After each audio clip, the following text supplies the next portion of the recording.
Dear chess fans, greetings from the Switzerland where the summer is booming in Biel because we are at the biggest Swiss chess festival. Biel's International Chess Festival for the 59th year in a row is hosted here. We're going to be your hosts for today. My name is Angelika Valkova and I'm being joined by Grandmaster Artur Snakesons. Arturs, yesterday we've had Chess 960. Today we're going into the rapid portion of the GMT. What can we expect from today? Hey, Angelica, and of course, welcome everybody. Yesterday was a pretty amazing day, a tough day, because it's always quite ambitious to start such a huge big festival, and the Chess 960 tournament itself was quite amazing to follow. We saw a lot of drama happening live, like there was this crazier Domosh heartbreak. But these things happen in professional chess. And today we are starting with the very first distance of the triathlon, the rapid tournament, 5 rounds to go. So let's have some fun here. Absolutely, and here we have the format of the event. We're going to see the round-robin tournament in both Masters and Generation Challenge tournament. 6 players round-robin with a time control of 15 minutes plus 5 seconds bonus time. And what about scoring system, Arturs? It's quite important here because every win player is getting 2 points, which equals half of the points of the classical. We're going to get to it later, but it's very important to start well in GMT. Which is really amazing about the Biel Chess Festival Triathlon is that this is part of the 3 tournament calculation together. In the classical tournament, they get 4 points for the win, 1.5 for a draw, 0 obviously for the loss. In rapid, it's 2 points for the win, 1 for a draw. In blitz is as usual, and then everything is counted together. And like from all the previous years' experience, Angelica, it is always, pretty much always decided in the final days. It's usually a very, very tight race. Absolutely, very tight, and we have a very nice field this year, super exciting. As well as the players getting seated, we see almost all of them are being seated. And I see that they're getting something on the hand. I guess it is our one of our partners of the Biel Chess Festival, Orange Watch. Arturs, what do you think about the watches? Yeah, it's a great watch. I have it myself. As I understand it, you have it your own on your hand, Angelica. So it shows that I'm correct. That's all I need, really. I think there's some extra features, but it's a cool watch. And also some of the players have it. But the round is about to start. As you can see, the players are getting some equipment. So what are they doing there? No, they're getting the watch. Yeah, the watch. They're getting the watch. There are extra equipment that they need at the game, and as I understand, Aydin Suleimanli is getting the one. He's going to face Levon Aronian, the most experienced player in the field with the black pieces. Aydin Suleimanli was, by the way, leading yesterday after the round robin, but it was Matthias Bluebaum who, knocked at the door and scored the victories in the important final 2 rounds. I don't know how I would feel if I was Levon, seeing my opponent receiving such a power-up before the round. Like it's a bonus here. But okay, jokes aside, the games are about to start. Here we see the players are seated. Also in the background, which you can't see right now, there's the rapid tournament going on.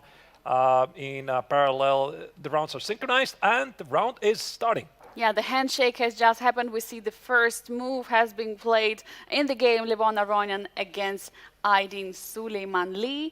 And as well as you were mentioning, there is this open tournament which is happening, but the 4 rounds have been already played before. So they started early in the morning and they have 5 more rounds to play so that they are sync closing ceremony together with the Masters and Generation Challenge tournament.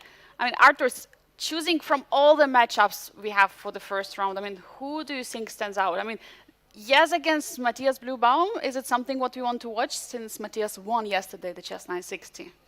Absolutely, and I think for Matthias this was a really great result because he did start the Chess 960 tournament not so well. He played the tournament with 2 blacks in a row. He lost first round and then he recovered and finished with a beautiful 4.5 points out of 7. For Yagiz, it was up and down tournament. He's still the youngest participant of the event, although very ambitious. Just recently he defeated the former world champion Veselin Topalov in a classical match, 5 points versus 1. So he's a name to watch out for. And Yagiz is also breaking all the records possible. Right now, the youngest 2700 in the history of chess. And after this historic match, as Arturs, you mentioned, he got this, and it's amazing to have him in the field for the Biel Chess Festival Grandmaster Triathlon this year. We had quite some, young participants this year, and in the also Generation Challenge, we have almost all of them young participants, and Alexander Kostenuik is the only one who is trying to defend from the earlier generation. Definitely. Absolutely. So yeah, it's a great place to be in here. Also, the next year we're going to have a 60-year anniversary of the Biel Chess Festival. Probably something special is coming up here in Biel. By the way, the weather is really, really nice as usual. In case you haven't been here, come here next year and see it for yourself. Located in the middle of the city of the Biel, the bilingual city next to the Ural Mountains.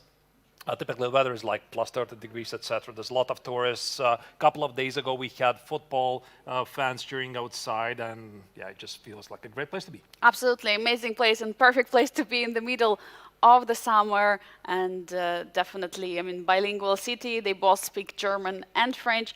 And let's probably dive into the position. What is happening? Which opening do we have on the board of Yes against Matthias? Well, this is something I know quite a bit because it's the King's in an attack, and I played it against Matthias himself.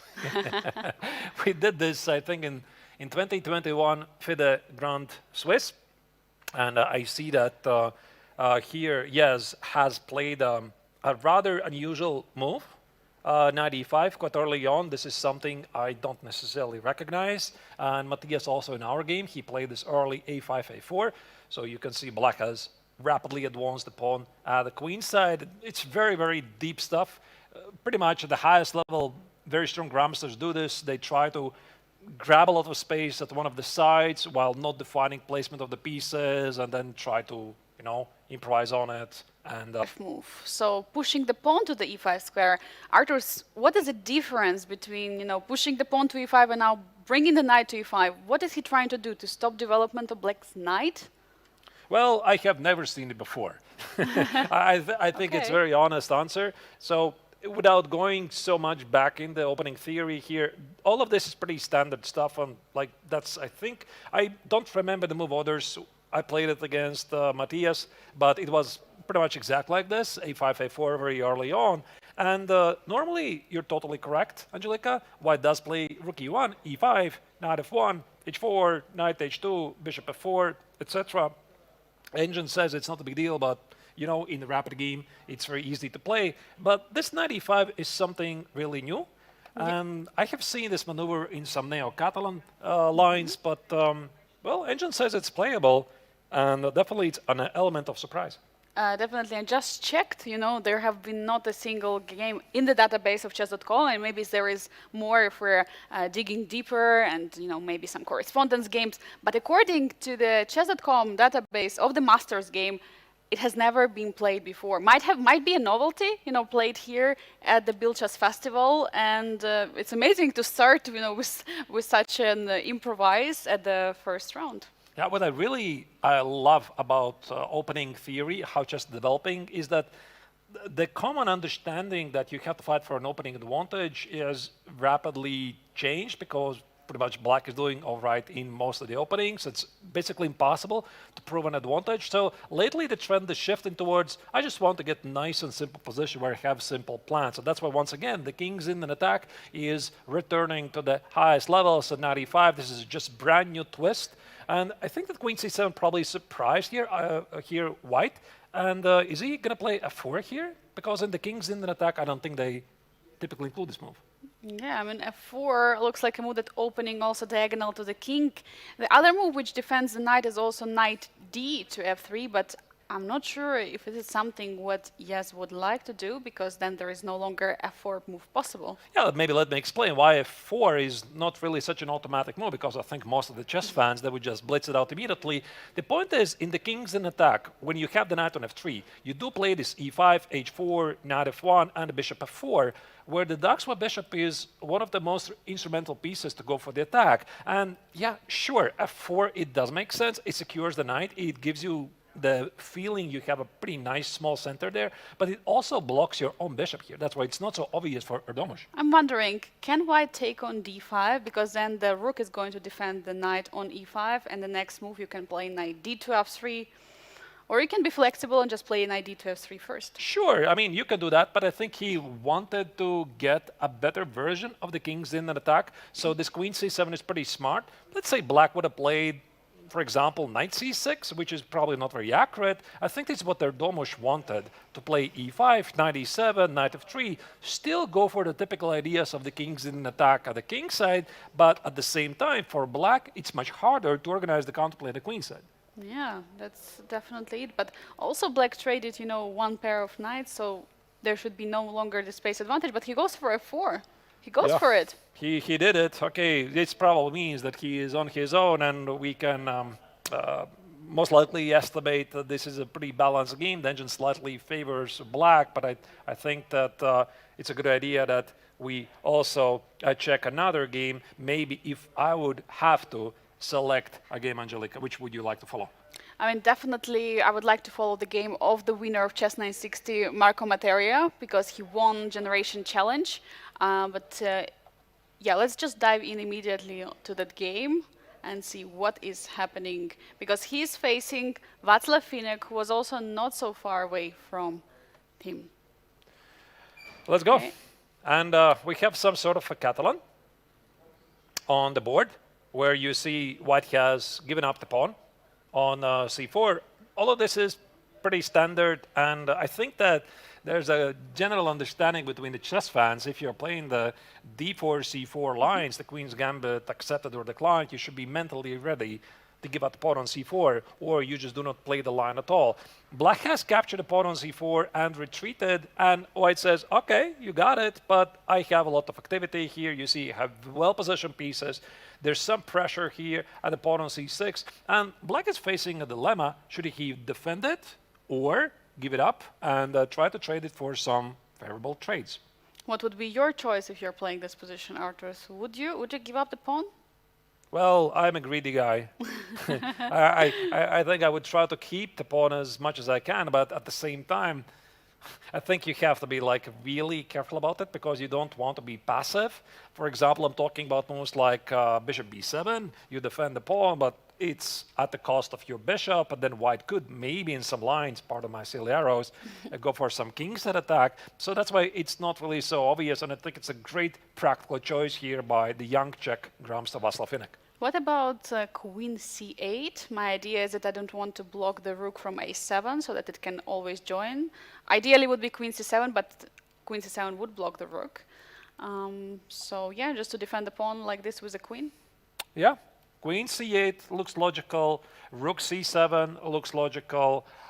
Maybe giving up the pawn is logical. Maybe knight e5 makes sense. Okay, rook c7 here was played by Marco.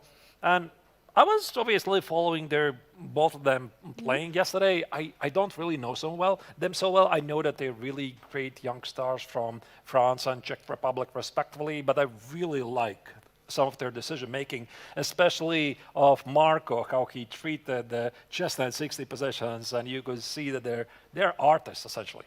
Yeah, and Václav Finek, he's still on paper, he's international master, but he's GM elect. What does it mean? He fulfilled all the norms, he fulfilled the rating requirement, and basically he just needs the approval of getting GM, yeah? Yeah, he's pretty much a grandmaster, exactly. So yeah, and one of the youngest and strongest players, and he went for the rook c7, as you mentioned, just defending the pawn.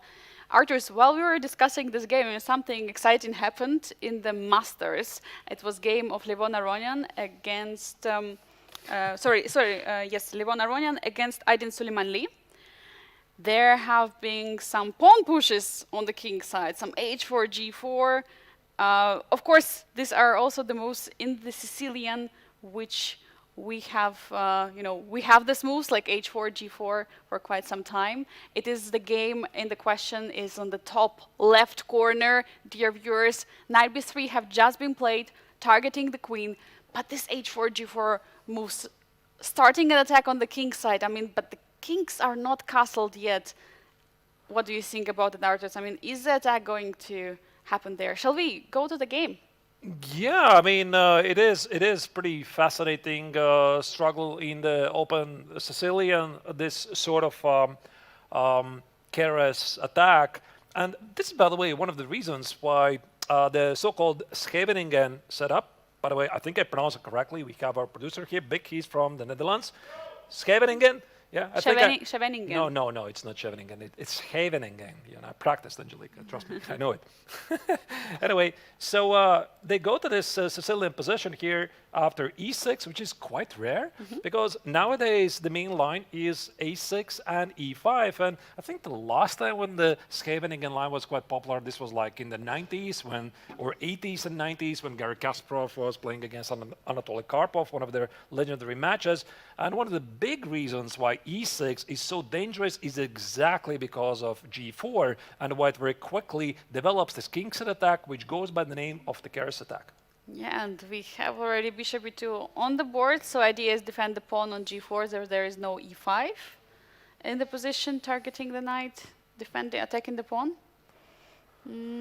Well, if you ask me, I'm already out of the book because I don't know when was the last time I really checked the Scheveningen variation. I think that typically what white wants to do, he wants to play something like g5, naturally recapture the pawn, presuming that the rook at h1 is defended, and somehow very quickly toss the king to the queen side, play a 4 or 5, and claim checkmate in 15.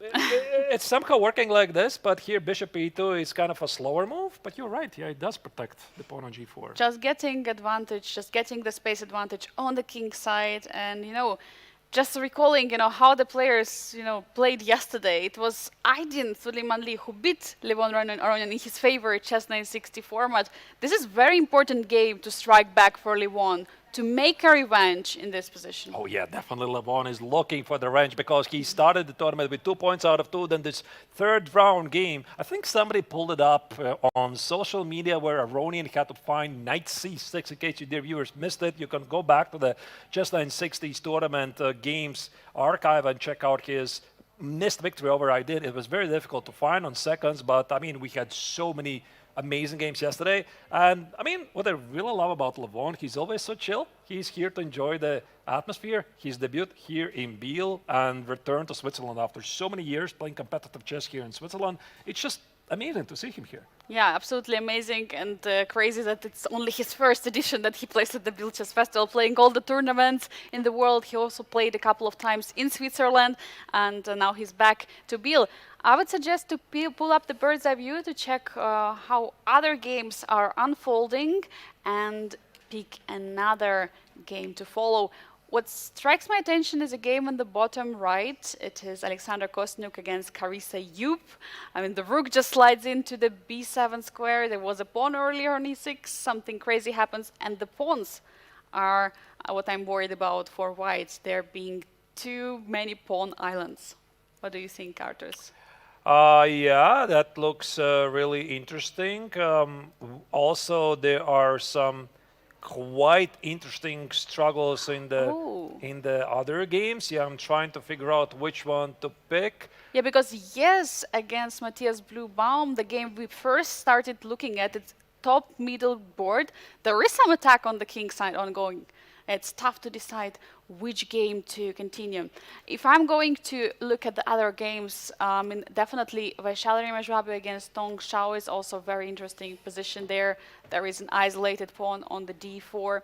As well as we have Václav Finek on the bottom left corner. That game we shortly followed. Queen c8 was the last move just now, defending the pawn, stepping away from the x-ray of the rook.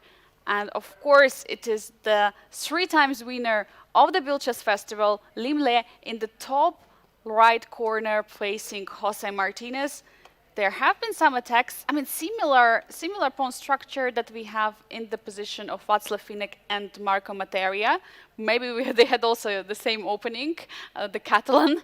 And yeah, just now the knight b8 was played. Mysterious move. Yeah, it looks like it's exactly the same opening. We have then Sicilian Alapin and Vaishali versus Tanshao. Then there's this weirdness in the game of Alexandra Kostenuik against Carissa. A lot of action is going on. By the way, I see some update in Ronian's game versus Suleimanli. It seems that Black did push d5. There was this Ooh. pawn break. I think this is how you're supposed to do this. You're supposed to organize some counter strike in the center, and White has still some attacking ideas Well, at the king's head. a lot of action. I mean, this is rapid, you know, they have to figure out their moves, I mean, so fast. They don't have enough time. As, you know, one wise person didn't once said that, you know, I don't know what to do, either to party the full night or to, you know, sleep the full night before the rapid. And yeah, definitely, because it's halfway classical. At the same time, there is a lot of time troubles, as we've seen yesterday, but again, it was chess 960, so now players are coming prepared, now with the theoretical knowledge, coming to the tournament and being ready. As we've seen, yes, Conor Dogmush has prepared this nasty knight e5 move against Matthias Bluebaum. Yeah, and here Black is thinking, Aydin is thinking, so he was the last-minute addition to the tournament. Originally, Noderbek Yakoboyev was supposed to arrive, but I think he had some visa issues here. I don't know what is the reason. I'm very, very sorry not to see him being able to come here, but Aydin, he was the last-minute replacement, and we met with each other in Charlotte, in United States, during the Naroditsky Memorial, and yeah, I said that maybe we're going to have to have you as a replacement. He gladly agreed, and there you go. A couple of days later, he's here in Biel, starting really well in the Chess 960 tournament. So Aydin is also a name to look out for, because, I mean, I still very clearly remember, Angelika, how he won the Aeroflot Open, one of the strongest open tournaments in the world, at age 14. Yeah, absolutely amazing. You know, Arthurs, there is such you know, the slogan for the Nokia, the phone company, Nokia connecting people. And I think Arthur's connecting people, you know, Yeah. connecting players Connecting with the players. Chess Festival. So it was definitely amazing that you were boss there and you could meet. It's amazing substitution just a few days before the tournament start. And yeah, Aydin is also showing his amazing results so far. Yesterday, leading the round-robin tournament, but after the 2 rounds, it was Matthias Bluebaum who took over. But okay, second place is also nothing to, you know, complain about. And to remind our viewers, yesterday we had chess 960, but the points are not counted in the Grandmaster Triathlon point system because it was only the tiebreaker. So basically the places the players finished last day, yesterday, they're going to be important at the very end of the triathlon. Yeah, okay. So let's again go back to the overview and see what are the changes in the position.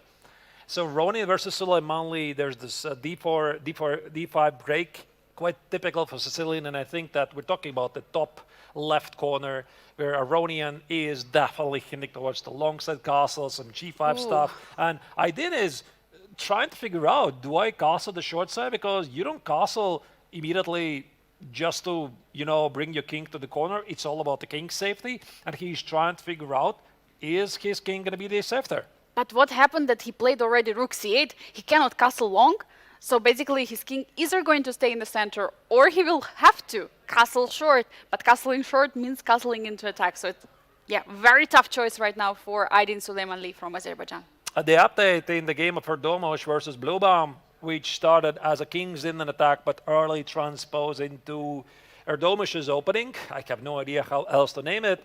There was this early move, knight e5, and wow, g4, g5.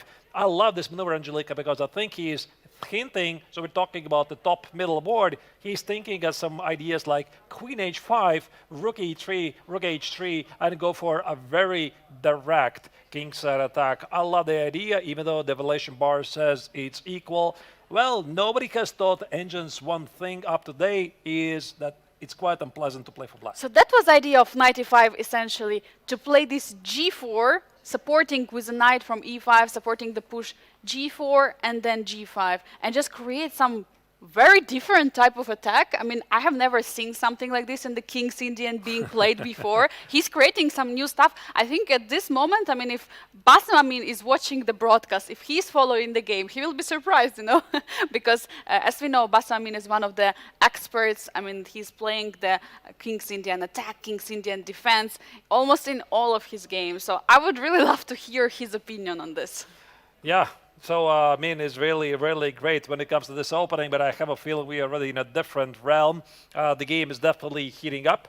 So then we have two quite similar positions, which is the top right corner, Lim Le against Jose Martinez, also Václav Finek against Marco Materia. That's the lower left corner, some sort of a Catalan. The only difference is on the top right corner, Black has given up the extra pawn to solve the opening problems, and Marco has different ideas. He is going to hold on to the pawn at the queen side, and of course, typically in these positions, as Václav illustrates this, you're supposed to start a kingside attack with h4 and g4, g5 to follow. And as we saw it yesterday, it was pretty dangerous. Marco Materia won the chess 90-60 tournament. But Arturs, let's pick a game and just dive in and see what's happening. Is it going to be Yes against Matthias Bluebaum or Levon Aronin against Aydin Suleimanli? I mean, what would you like to pick? Because attacks are ongoing right now. The boards are heating up. All right. So we originally started, I think, with Aronian against Suleimanli. So we're going to start with this game. Obviously, super important game, but you could tell that about every single game here. Bishop d4 is the last move here. White is attacking the knight on e5. Comes with the cheapo also. You could castle short. Bishop takes on e5. Queen takes on e5. Bishop h7. I think this is the last thing that Levon really expects, but he is getting ready for the long castle here. He is, so we're going to see the opposite castling. We're going to see attacks on the both sides of the board. For Black, it should be b5, b4 is something that he's aiming for. Their queen is already on c7. Oh, and he's going for b5 immediately. So he's saying, if you're going to castle alongside, b4 is coming. I'm going to open up the queen side fully. So now big question to Levon. How to stop the b4 push? Or will he be forced to keep his king in the center? I mean, it's such a big question. I think the first person to castle is going to determine the game for the second one. I mean, Levon is like, why don't you castle the short side? I'm allowing you to do this. And Aydin is like, I'm fine, right here. I'm going to stay with the king in the center because he does feel that the king on e8 is better protected. Even though if he would castle the short side, it would connect his both rooks. But g4, g5, opening up the h-file is a very big threat. And I kind of like his last move, Angelica, even though, the evaluation bar immediately screams there's something wrong with it. He's also saying that if you're going to castle to the long side, there's going to be some consequences with b4, and that's why Ronin is thinking. But look at this, 8 minutes for Levon Aronian against 1 minute for Aydin Suleimanli. I mean, 7 extra minutes of time. And do you think it's going to play a huge role in the result of the game? Because Levon has it all. He has time, he has experience, and the choice where to castle, long or short. I don't know what happened there. Either Aydin was so unhappy about his position or he forgot his morning coffee or something. But yeah, it's very rare to see this happening so early on. Only 1 minute in a very, very sharp position. So Aronian is definitely going to use his time to figure out things. I think visually, Angelica, it looks pretty obvious that he has to go for the long side, play a 4, g5, because g5 is never really a threat if the rook at h1 is not guarded with the other rook. And yeah, we are going to see. I think it's a good idea that we also can select another game. Absolutely. Let's pull up the bird's eye view to see what else is happening in the round, to switch on to the other games. Which one, strikes your attention? And first of all, the Yes against Matthias Bluebaum in the top middle board. I mean, the attack is ongoing. Do we want to dive in there? Yeah, I want to. I really want to. Absolutely. And the last moves were g5, 98, and 9g4. So here, White is clearly saying, I'm up to no good at the king side. He wants to do something there, which is very characteristic for the kings in an attack opening. Matthias, a couple of moves ago, played 98 and play f6. The idea is maybe not being aggressive, but he wants to slow down White's attack. Because if we go back a couple of moves ago, here, right here, Ardomash's idea was very clear. He wants to play queen h5, he wants to play rook e3, rook h3, and how do you defend against the checkmate. Yeah, like it's a very common idea in the Sicilian defense, and that's why Matthias simply he had to respond with f6, get rid of this knight on e5, and try to open up the position. But knight g4 takes on g5, and Erdomus, by the way, is not automatically recapturing. Yeah, he's still thinking. And by the way, I mean, like, what is coming to his attention here? I mean, does he want to attack first the bishop on e7, or what does he want to do? The only idea I can think of, instead of the automatic capture, is knight e3 and target the pawn on d5. Maybe. What? He cannot be easily defended. What about jumping with the knight back to e5? Just coming back and continue the plan which he wanted. Wow. Just sacrificing another pawn. Wow.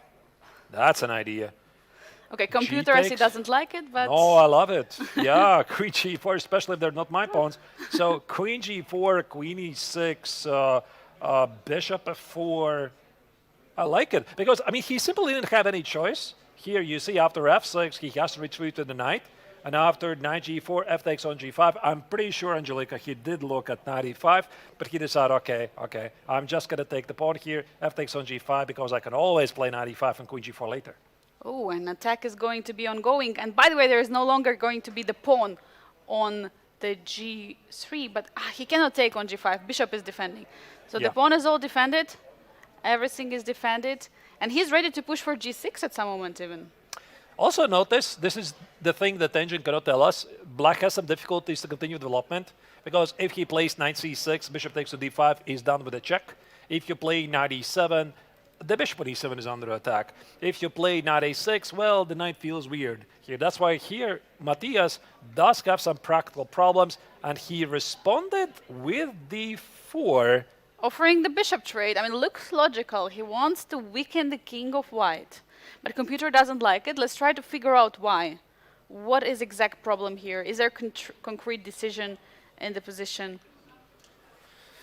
Yeah, maybe there's nothing even terribly wrong with this move. It's just a slower move, and I think what Matthias wants, he wants to trade the bishops, put the knight on c6, defend the bishop on e7, and here immediately Erdomus played queen e2, targeting the bishop on e7, but also there's a very big idea to play queen e6, knight e5, and build the dream of every chess subredditor who love these ideas: queen e6, knight e5, knight f7, knight h6, queen g8, knight f7. I've seen so many threads about this happening, but no, Erdomus takes on g2 with a He queen. takes on g2 with a tempo, attacking the rook on a8. So he's winning time, bringing the queen to the g file, the attacking file. Also, maybe queen h3 is possible at some moment, pointing out at the h7 square.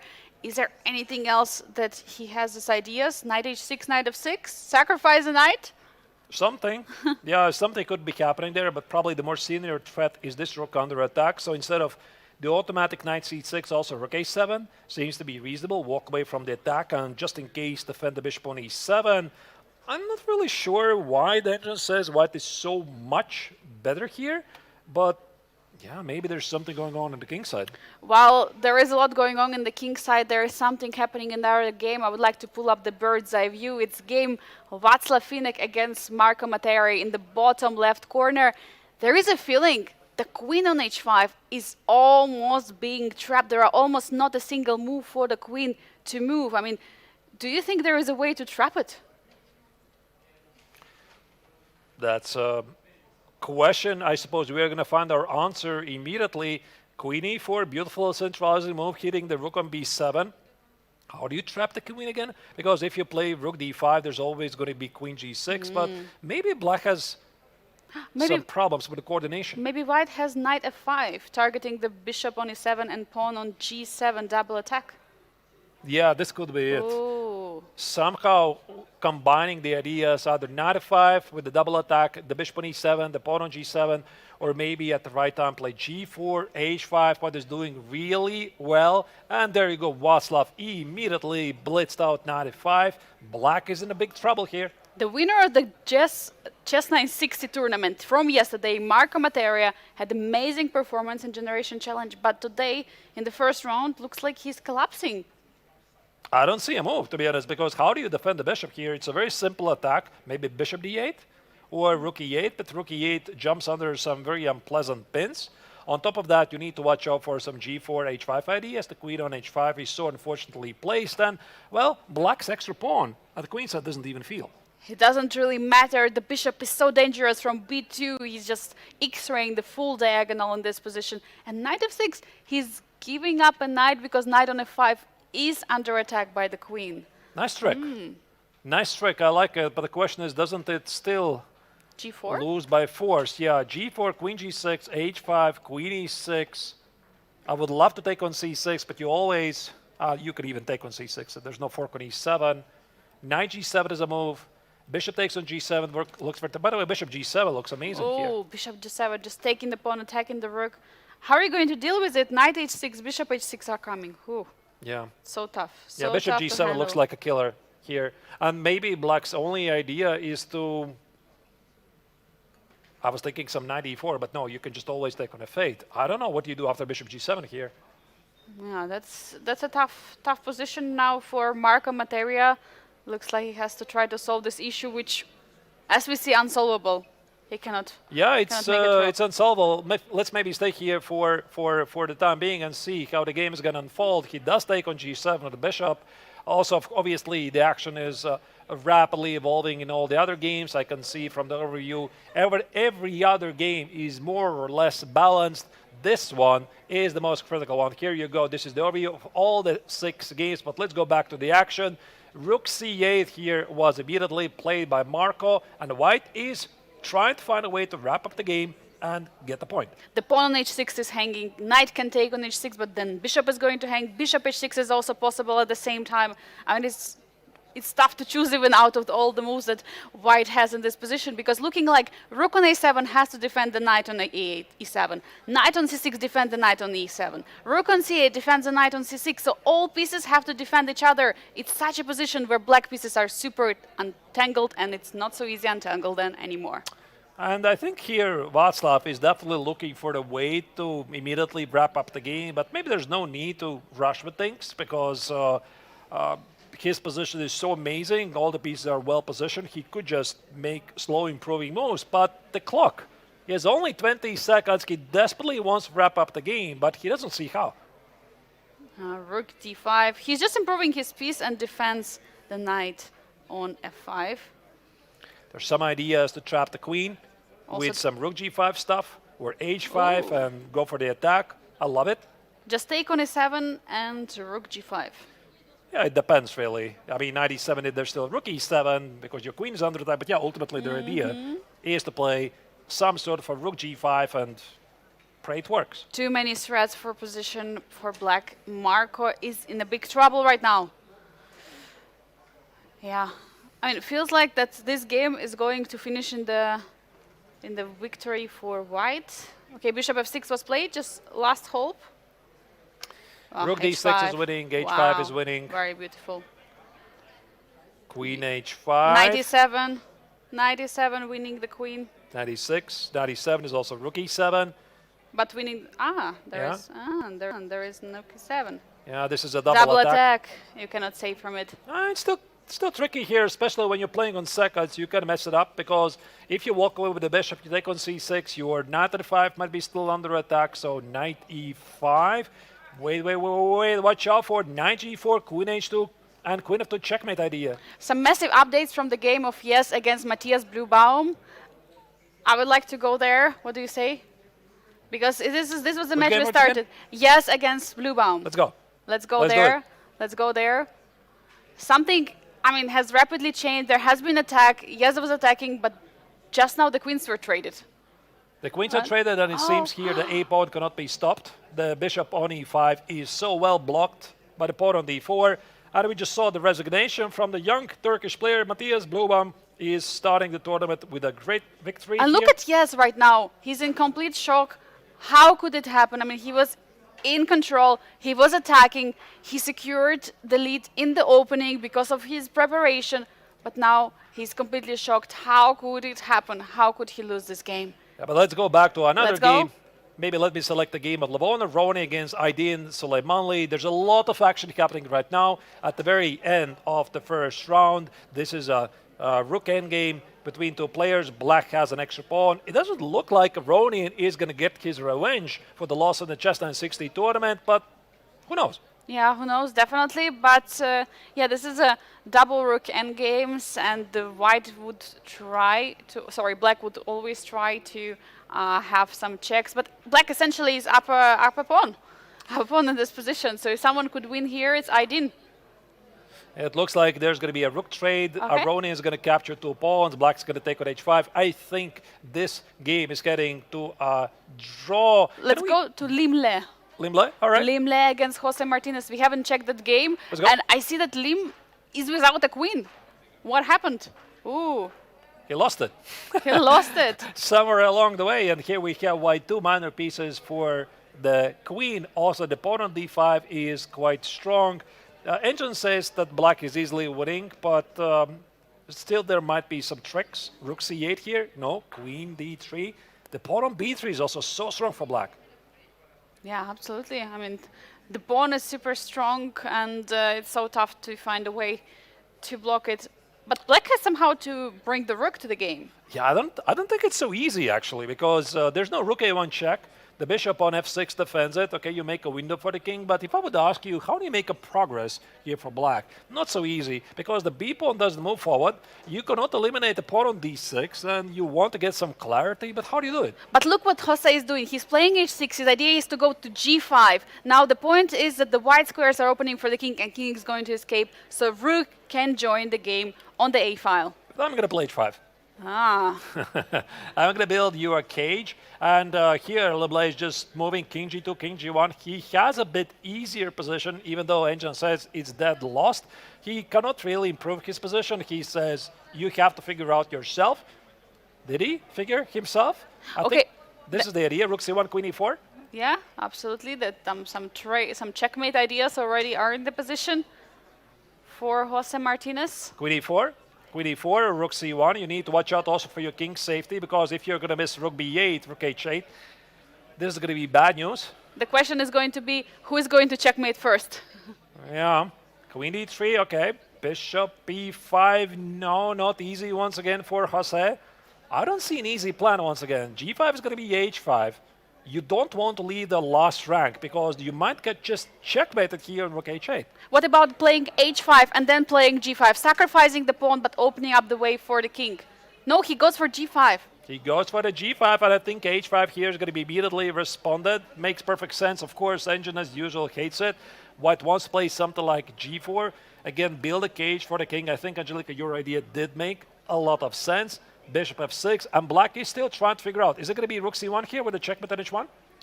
Rook c1, if white is going rook b8, black is the first one to checkmate, but knight g2 to the savior, defending from the checkmate. Is this a mate? Can I allow white to play d7? You have literally seconds, and Martinez made a move with 1 second on the clock. Oh my god, he almost lost on time. Queen b1, he's threatening a checkmate, rook h1, how do you stop it? Big mate threat, is there Queen a mate? d3? Queen e3, knight h4, where's the mate? There's no mate. Where is the checkmate? The b pawn does move forward. But rook b8 is also a threat in some lines. Watch out for Queen the pawn on d6. d6. Yeah, you cannot play rook b8, so for that reason he's free to go one move.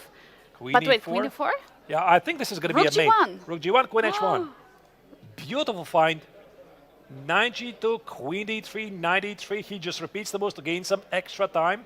Very smart play here by the top Mexican grandmaster. f3, Yeah. and that's it. I think he's going to win this. f3, queen e1, Or queen e2. or queen e2. But queen e1 is check. And he resigns. What a game. Oh, crazy game by Jose Martinez at the very end for Limle. Such a sad start, right? Yesterday at Chess 960, losing these games. I mean, he was in the last in the leaderboard, and now he's losing the first game in the Rapid. But what a round it has been. I mean, Arturs, let's pull up the results of the round 1 of the Rapid in the Biel Chess Festival Grandmaster Triathlon, and here we have them. Yeah, these are, you see a couple of victories here for Bluebaum, for Jose Martinez, for Alexander Kostenuik, and Marco Materia. Everybody else finished in a draw, but dear viewers, we probably need some hydration break, Angelica. Definitely. Today there is no FIFA World Cup, but your commentators do need the hydration break. So, dear viewers, take a break as well and stay tuned for more from the rapid portion of the Biel Chess Festival. See you in a bit.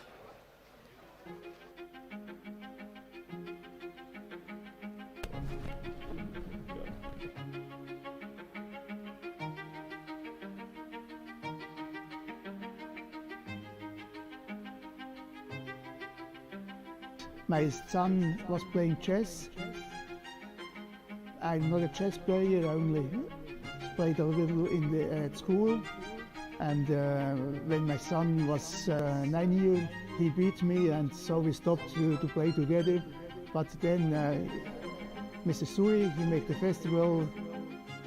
Before 97, he asked me to come to the committee as father, and so I started the committee, and since 98,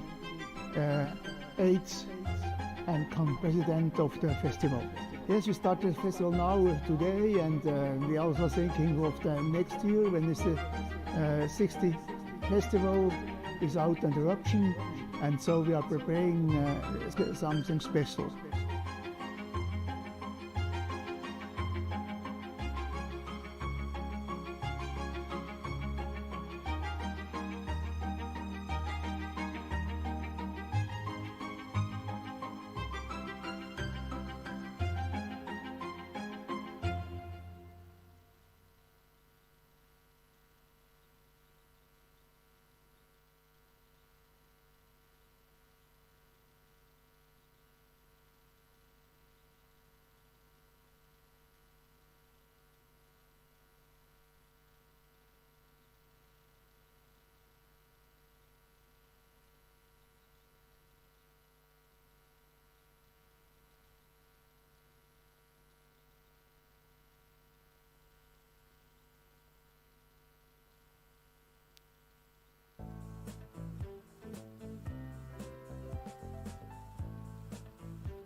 Welcome back, dear viewers. I hope you enjoyed your hydration break and our players, hopefully as well, and are ready for the round 2 of the rapid portion of the Grandmaster Triathlon.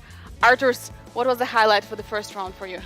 Time scramble, obviously. Time Yeah, scramble. there was some crazy stuff. Unfortunately, we didn't get to see the craziness that happened in Erdomus's game against Matthias Bluebaum. There were some fireworks going on. I'll definitely make sure to include it in the recap. But some decisive games. Also, it was very great to see that, for example, Matthias, since I mentioned him, he did so well. He just recently played in the FIDE Candidates tournament. He won the yesterday's Just 960 tournament, so he is in a great shape. I think this result also pretty much confirms it, even though it's just the start of the tournament. But the Just 960 winner in the Generations Challenge tournament, Marco Materi, he lost. And checking, the round 2 pairings as we have them right now. In the Masters tournament, we'll have another nice clashes.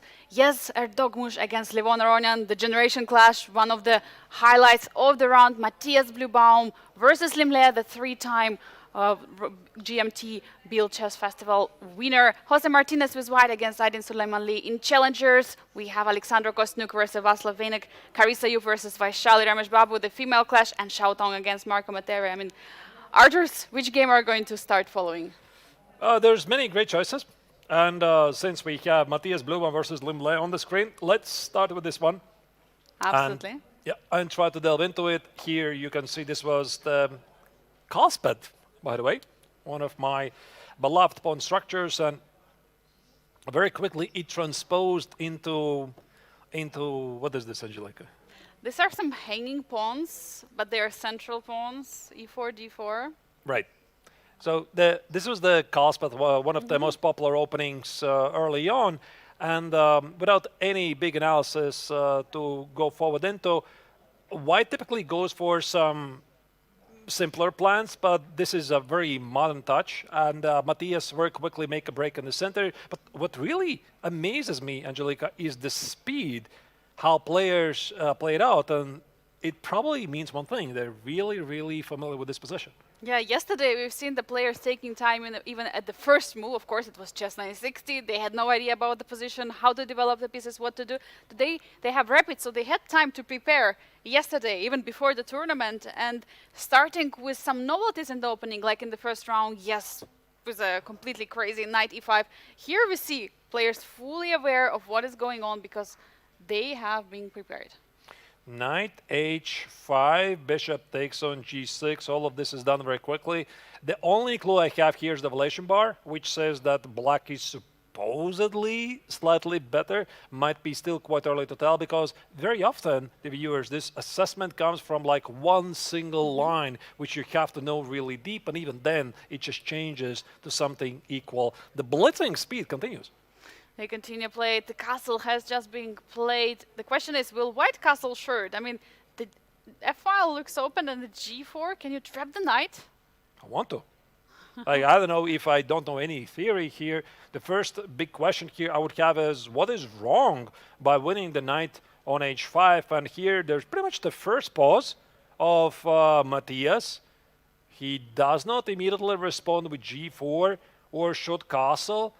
I mean, at some point, you got to be out of the book. Is there bishop h4 check? So the idea is if you play g4. Oh, we can analyze it. We're commentators, yeah. Yeah, of course. All right. So g4, the knight is trapped. You can't go anywhere. There is c takes on d4. I don't know what it changes. Queen takes on d4. But there's also bishop h4 check. Possibly king f1.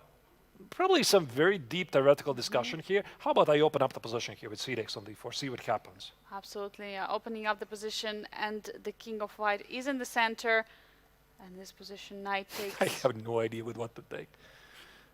What to do? Knight d4 is a mistake because of who knows why. Let's return to the live board because we have moves incoming from the game. Castle. There we go. What's happening? Oh, this is on the board. Just your Oh. normal Sunday position. Yeah, just absolutely normal position. C takes on d4. The position is opening up. Limlea is in the book.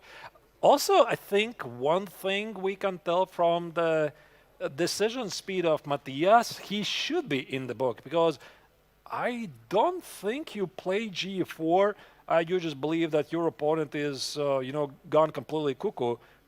You just think you're still in the book. He was probably trying to recall bishop h4. By the way, the only move here for a black, but he is losing the piece.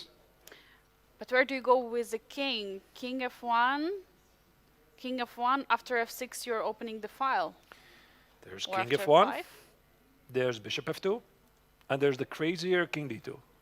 Oh. And knowing the engine typically somehow would claim that this is a draw No, but by some repetition. the Don't prob- ask me why. The problem is king d2, queen g5 check, and I'm picking up the g4 pawn. That's a very valid point.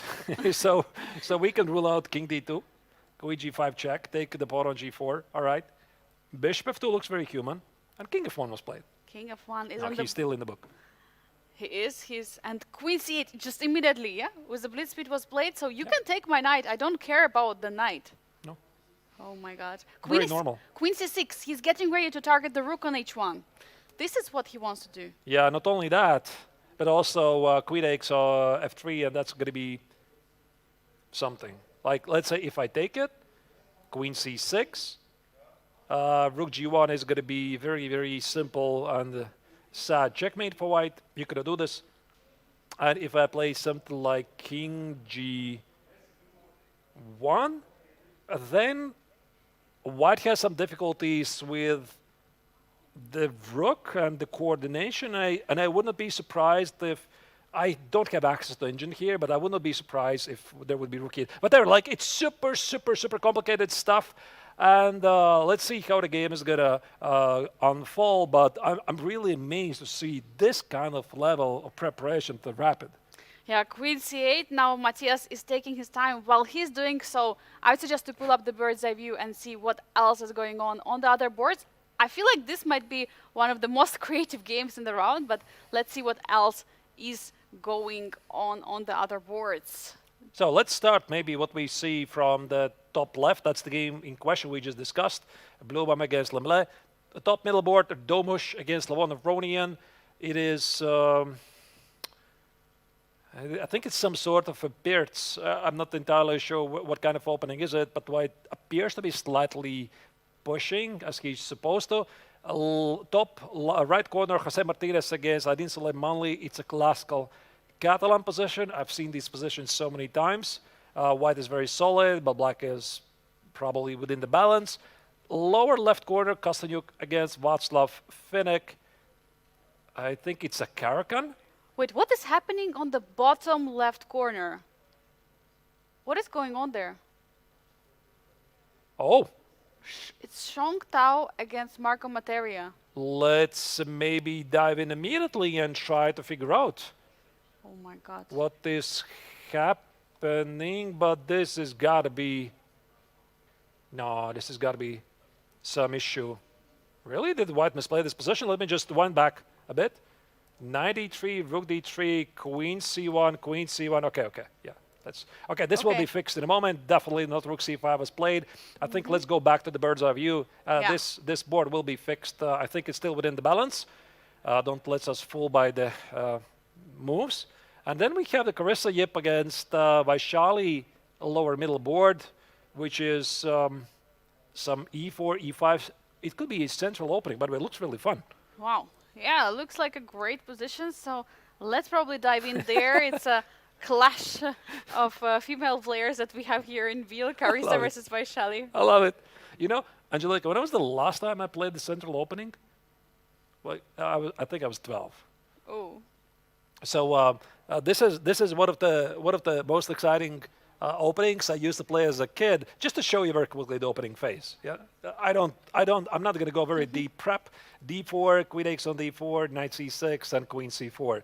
What is playing a bit shady setup because the queen is moving a couple of times, but the idea is very simple. You play knight c3, you play bishop d2, you go for a long castle. Engine doesn't like it, but the idea is very simple. You position your king at the queen side, the black king is at the king side, you storm your pawns at the king side, and something is about to happen. And these are two very creative players here. And here, d6 has just been played, so looks like, I mean, looking at the time situation, Vaishali was not ready for it, but she's picking up the strongest move, giving up her bishop on b4 for your attack on the A file. Well, I have no idea when was the last time she really checked the central opening, because that's the kind of thing I think everybody was like, yeah, there's got to be something there. And you do know all the typical moves, but Queen C4, Bishop D2, long castle, this is a bit of a fresh twist. Speaking about this sacrifice on B4, I think for white it's incredibly dangerous to accept it, because black immediately develops a very strong attack. Yeah, absolutely. And look at this, what is happening. Carissa is immediately going for G4, attacking on the king side. We have opposite castles on the queen side and on the king side for black. And now the question is, who is going to attack first? Who is going to strike first in this position? What do you think, Arturs, from your experience playing the central gambit? It's a battle of a Central willpower. game, sorry. Yeah, it's a battle of willpower essentially here. Both players are trying very hard to take over the initiative. They're very creative. And I think also for Carissa, this is an excellent opportunity to prove herself against some of the best players in the world, because Vachier-Lagrave is definitely one of the best. She just recently won the FIDE Candidates Tournament. She's about to challenge the world champion Juve in June later this year. And who knows, maybe some years later they will be still rivals at the highest level. So Carissa is very ambitious. Carissa is ambitious. She would love to. I mean, if Vachier-Lagrave wins the match, of course, to challenge her as a world champion. And as we spoke also with Vachier-Lagrave, she hopes to win the championship, the world championship, and then come back to Biel in the Masters, already as a women's world champion. But let's talk about this position. 6 minutes for Vachier-Lagrave at this moment, 14 for Carissa. You 8 more minutes on the clock, and also more familiar with the position. I mean, who would you put money on in this position to score a victory, or is it so tough to say? I think it's a bit early, because I have noticed so far in Vachier-Lagrave's playing style here in Biel, I mean, judging how she was playing yesterday in the chess 960, she really likes to take her time in the opening phase, and Carissa typically is very fast. But I think that black is not concerned here at all, because for white, the idea is very clear. White wants to play G5, H4, H5, G6, open files, open diagonals, sacrifice a pawn, go for the checkmate, etc. And black is looking for something to happen at the queen side. The question is how. And that's why here Vachier-Lagrave is in a deeper thing, because she's trying to figure out what's going to be the setup. Is it bishop e6, bishop c3, b5, b4? Is it bishop e6, bishop c3, and knight b4? Or is it, how do I open up the queen side? Yeah, that's a big question, how to open it. But while we are discussing this game, there is something unfolding in the Generation Challenge. Let's pull up the bird's eye view to see what is happening there, because it's the game of Alexandra Kostenuik against Václav Finik in the bottom left corner. The attack is ongoing, so we see many players are attacking on the king side, and Alexandra just pushed her pawn all the way to g5. Looks like it was a Caracan out of the opening. What do you think about this position, or is there something more exciting happening on the board? Actually, it was not even Caracan, because I just saw the notation. This was Sicilian Lapan. Oh. And I never would have thought, because sometimes in the Caracan you do get these positions, but okay, fine, maybe it doesn't really matter. While Alexandra is sacrificing this pawn, if black accepts it and plays double take on g5 and bishop g5, she might have some problems with this bishop at h7. As you can see, the rook at h8 is pinned. Yeah, and then it's going to be too tough, so much to unpin. You will have to castle either short or long, but definitely very tough to make a mind for black. Yeah, I don't know. Like, if I would have to guess, there's probably nothing terribly wrong by accepting the pawn, because I'm thinking if I'm going to take it on g5, I could always put the bishop at h6 and defend it. Maybe I can take the pawn on g5, play queen e7 long castle, protect the rook at h8, and then my bishop is free to do whatever it wants. But on top of that, you know, I could always play bishop f5, since the f5 square now is available, and just be solid. And also not forget about the space advantage which white has in the center, and it looks like, because there has been only one pair of pawns which has been traded, all other pieces are not been traded. For that reason, Václav has some issues with the space in the position. He would like to trade some pieces, but you know how to do so, and you know this pawn push is asking even more questions. 9 minutes for both players, so in time-wise looks like balanced. Yeah, very interesting. battle. Maybe there's also some knight a5 idea, try to trade off this bishop. Maybe in some lines there's some knight b4, try to capitalize on this weakness here. Bishop f5 is in the cards, h takes on g5 is a possibility.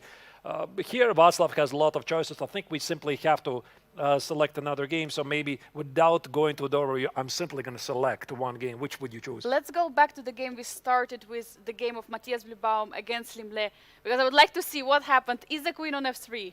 And it is It's there. on f3. All right. Okay. So this crazy opening we were discussing before. The players are in their prep. Well, at least Limle appears to be in the prep because Matthias Bluebaum is down to the last 3 minutes. And the last moves we did not see were king f1, queen c8, g takes on h5, queen c6, threatening the rook at h1, queen f3 is a threat, king g1 is only move, rook e8 is an excellent move, queen a4, and queen f3, giving up the knight on d7, and judging by the decision speed of Matthias, he's clearly surprised. Yeah, because the problem I think could be is after queen takes d7, you can enter with a rook, rook a8, rook d8, and the idea is you would like to sacrifice the rook for the bishop. There's going to be a checkmate on f2. Oh my goodness, this is so nice. Also, there could be, for black, a room for some draw. Let's say queen takes on d7, rook d8, you walk away. Of course, I can sacrifice it if it works, but there might be queen g4, queen f3, queen g4, queen f3. And by the way, I'm quite surprised that Engine says that this is slightly better for white. So let me very quickly have a peek. What does Engine say in this position? What? What? Wow. Well, Angelika, if I would have to ask you to guess the best move for white in this position, what would you say? Well, of course, the queen d7, one of the candidate moves, but I assume it is not it because rook d8 I really don't like. Yeah. Anything else? I can just give you a spoiler. It's not realistic to find. h3. That's very human. No, it's bishop c5. Bishop c5? Yeah. I mean, What? yes, exactly. Oh my god. You just give up the piece which was defending from the checkmate on f2. I mean, there is an idea because after bishop c5, you're taking away the g4 square. You're attacking the bishop on h4. Oh, true. But to see this, it's incredibly difficult because, like, your mind is thinking, do I take the knight on d7, and then what happens after rook d8? What else I can do? But not taking the knight and instead willingly hanging your bishop. Good luck. No, this is something new. Why cannot you just take the pawn on a7 then? I mean, if you have to move the bishop, I would just grab a pawn on a7. You know, at least taking the pawn with the move. Well, what do you want me to tell you? Like, The engine is engine. yeah, but it appears to be that Limle he's really deep in this position, and Matthias is down to the last 40 seconds. Oh my he God. has to make a decision here. We have to wait for it. Queen d1 has been played. Now, big question is, what do black do? There is probably rook e5. Rook e5, rook g5. You cannot take the rook because there will be checkmate. Rook e5 is the move, knight takes on e5 is the move, queen g4 probably runs into knight g3, but I think that queen d1, Angelika, was like a panic move. Oh. And wow, the 3-time Biel Chess Festival triathlon winner Limle definitely surprised his opponent by his amazing opening prep. Who knows when did he really worked on this, but yeah, this is happening quite rarely. And he shows his such a great mentality because in the first round, he lost his game. Now he completely forgets about it. He's playing his game. He prepared this beautiful opening. He's going for an attack, and he's ready to come back in the tournament. Well, I can definitely tell you what's happening right now in Matthias's mind. So there's two things. The first reaction is, great, my opponent is after the prep. He doesn't know this. The second thought is, why doesn't he know this? This means it's not a good move. So I just played a bad move that my opponent doesn't know. And as soon as Limle doesn't immediately respond, Matthias is thinking why this is such a bad move. And right now he's probably realizing there's something terribly wrong with this. Knight takes on e5, or as you said, Angelika, rook takes on e5 is the move. But here, black is probably able to develop a crushing attack. White is in a huge trouble here. Matthias Bluebaum, the winner of the Chess 960 tournament from yesterday, the one who is going to have the best tie breaks in the GMT Masters, might even suffer in this game. Loss 95 is on the board. Amazing speed, by the way, with Lim Lei. He just spent like 1 minute. He's like, okay, I mean, I got to take the pawn on e5 and see what happens. Queen f1. Queen g4? Queen g4, queen g2, and knight f3 is the strongest move. But we also should not forget that white is up 2 minor pieces, not 1 at the moment. Wait, no, he's 1. Sorry. 1. Yes, he's 1. And the big problem is that the rook on h1 is in the corner. So sorry, yeah. Yeah. Why did I think it's 2 pieces, actually? Because it felt because there it's are more. too many pieces. Too many pieces on There's the board. so many pieces, yeah. It's 1. But the problem for white is that rook on h1 is in the corner. It's being, basically in kind of a prison. The king is on g1, not letting it getting out. So for that reason, this piece doesn't really feel like there. And with such a huge attack ongoing, I mean, there are not enough pieces defending the king from white. This also probably suggests that black has a way to recapture the piece, meaning this queen g4, queen g2, knight f3 check, king f1. Black has already a draw in the pocket. He can always play knight e2, knight f3. So Lim Lei knows this. That's the first line you see. I have a draw in the pocket. Let me try to figure out things. Maybe he's thinking about some other moves, like is queen takes on f3 even a threat? Can I play rook d8? Just to attack the bishop here on d4, and if you take on f3, knight takes on f3, it's a fork and a winning back the piece. So definitely queen g4 is in his cards, but rook d8 also looks very tempting. Yeah, and if you play queen g4, queen g2, knight f3 check, king f1, you also have queen f5. So okay, we have a lot of arrows, but There's a lot of beautiful moves. Yeah, I love it. Yeah, and queen f5, the idea is the king has nowhere to go, and you threaten so many discover checks with the knight, and it's not so easy to see how to stop the threats. I mean, many moves right now for Lim Lei. He's taking his time. That's very important, not to rush with any decisions. And is he going to find the striking move here? Yeah, I definitely want to follow this game, but I think it's also a good idea we check what's happening in the other games and try to assess where the second round of the rapid tournament of the Grandmaster Triathlon and the Challenger section is heading. Here we see this is Matthias versus Lim Lei on the top left corner. Which relation bar immediately gives us a clue that white is better. Apparently, that's Carissa up against Vachier-Lagrave in the lower middle board. Ooh, the game we have checked briefly. There is attack happening on the queen side. We're discussing it. Very, very dangerous opening. Also, white is attacking on the king side. What else is coming to attention? What about Alexander Kostenuik against Václav Finek in the bottom left corner? There is attack happening on the queen side against the Swiss. It seems that Kostenuik's attack didn't really go through, and now it's the young Czech Grandmaster, elect Grandmaster, who is trying to conduct something at the queen side. Looks really dangerous for the chess queen. And what about the king of Levon Aronian? It's a game in the top, in the middle. Yazer Dogmush against Levon Aronian. Looks like yes, having an attack against Levon's king. Would you like to check what is happening there? Because rook g3 just now checking the king. Ooh, what is happening? Let's go, because I have a feeling that Lim Lei is going to take his time. He's trying to figure out things against Matthias Bluebaum. Definitely one of those spectacular games of the round. And it seems that the young Turkish player has sacrificed a piece. Is it enough? That's a big question. I mean, where do you put the king? That's the first thing you want to figure out. King f8 or king h8? Yeah, the problem is after king h8, you can play rook d6 maybe. You can threaten many things, queen e5, rook d7. The logic suggests you always want to put the king in the corner because you could expect the attack from one side, but chess is a very concrete game, and he did play king h8. I think also king f8 was looking pretty reasonable, even though the engine says it's about balance. But look at the clock. Erdomosh only has 2 minutes to prove his compensation. 2 minutes on the clock. Furious, will he be able to create even more pressure against Levon's king? Because for now, doesn't look like there is any check in the position. What do? Do you take the pawn on f7? Do you take the pawn on d6? What should you do in this position? Something that gives me some attacking chances, I suppose. Yeah, I would maybe lean forward to rook takes on d6 and queen e5. No, he plays queen takes on f7. Engine marks as a mistake. I don't think it's really that of a big deal.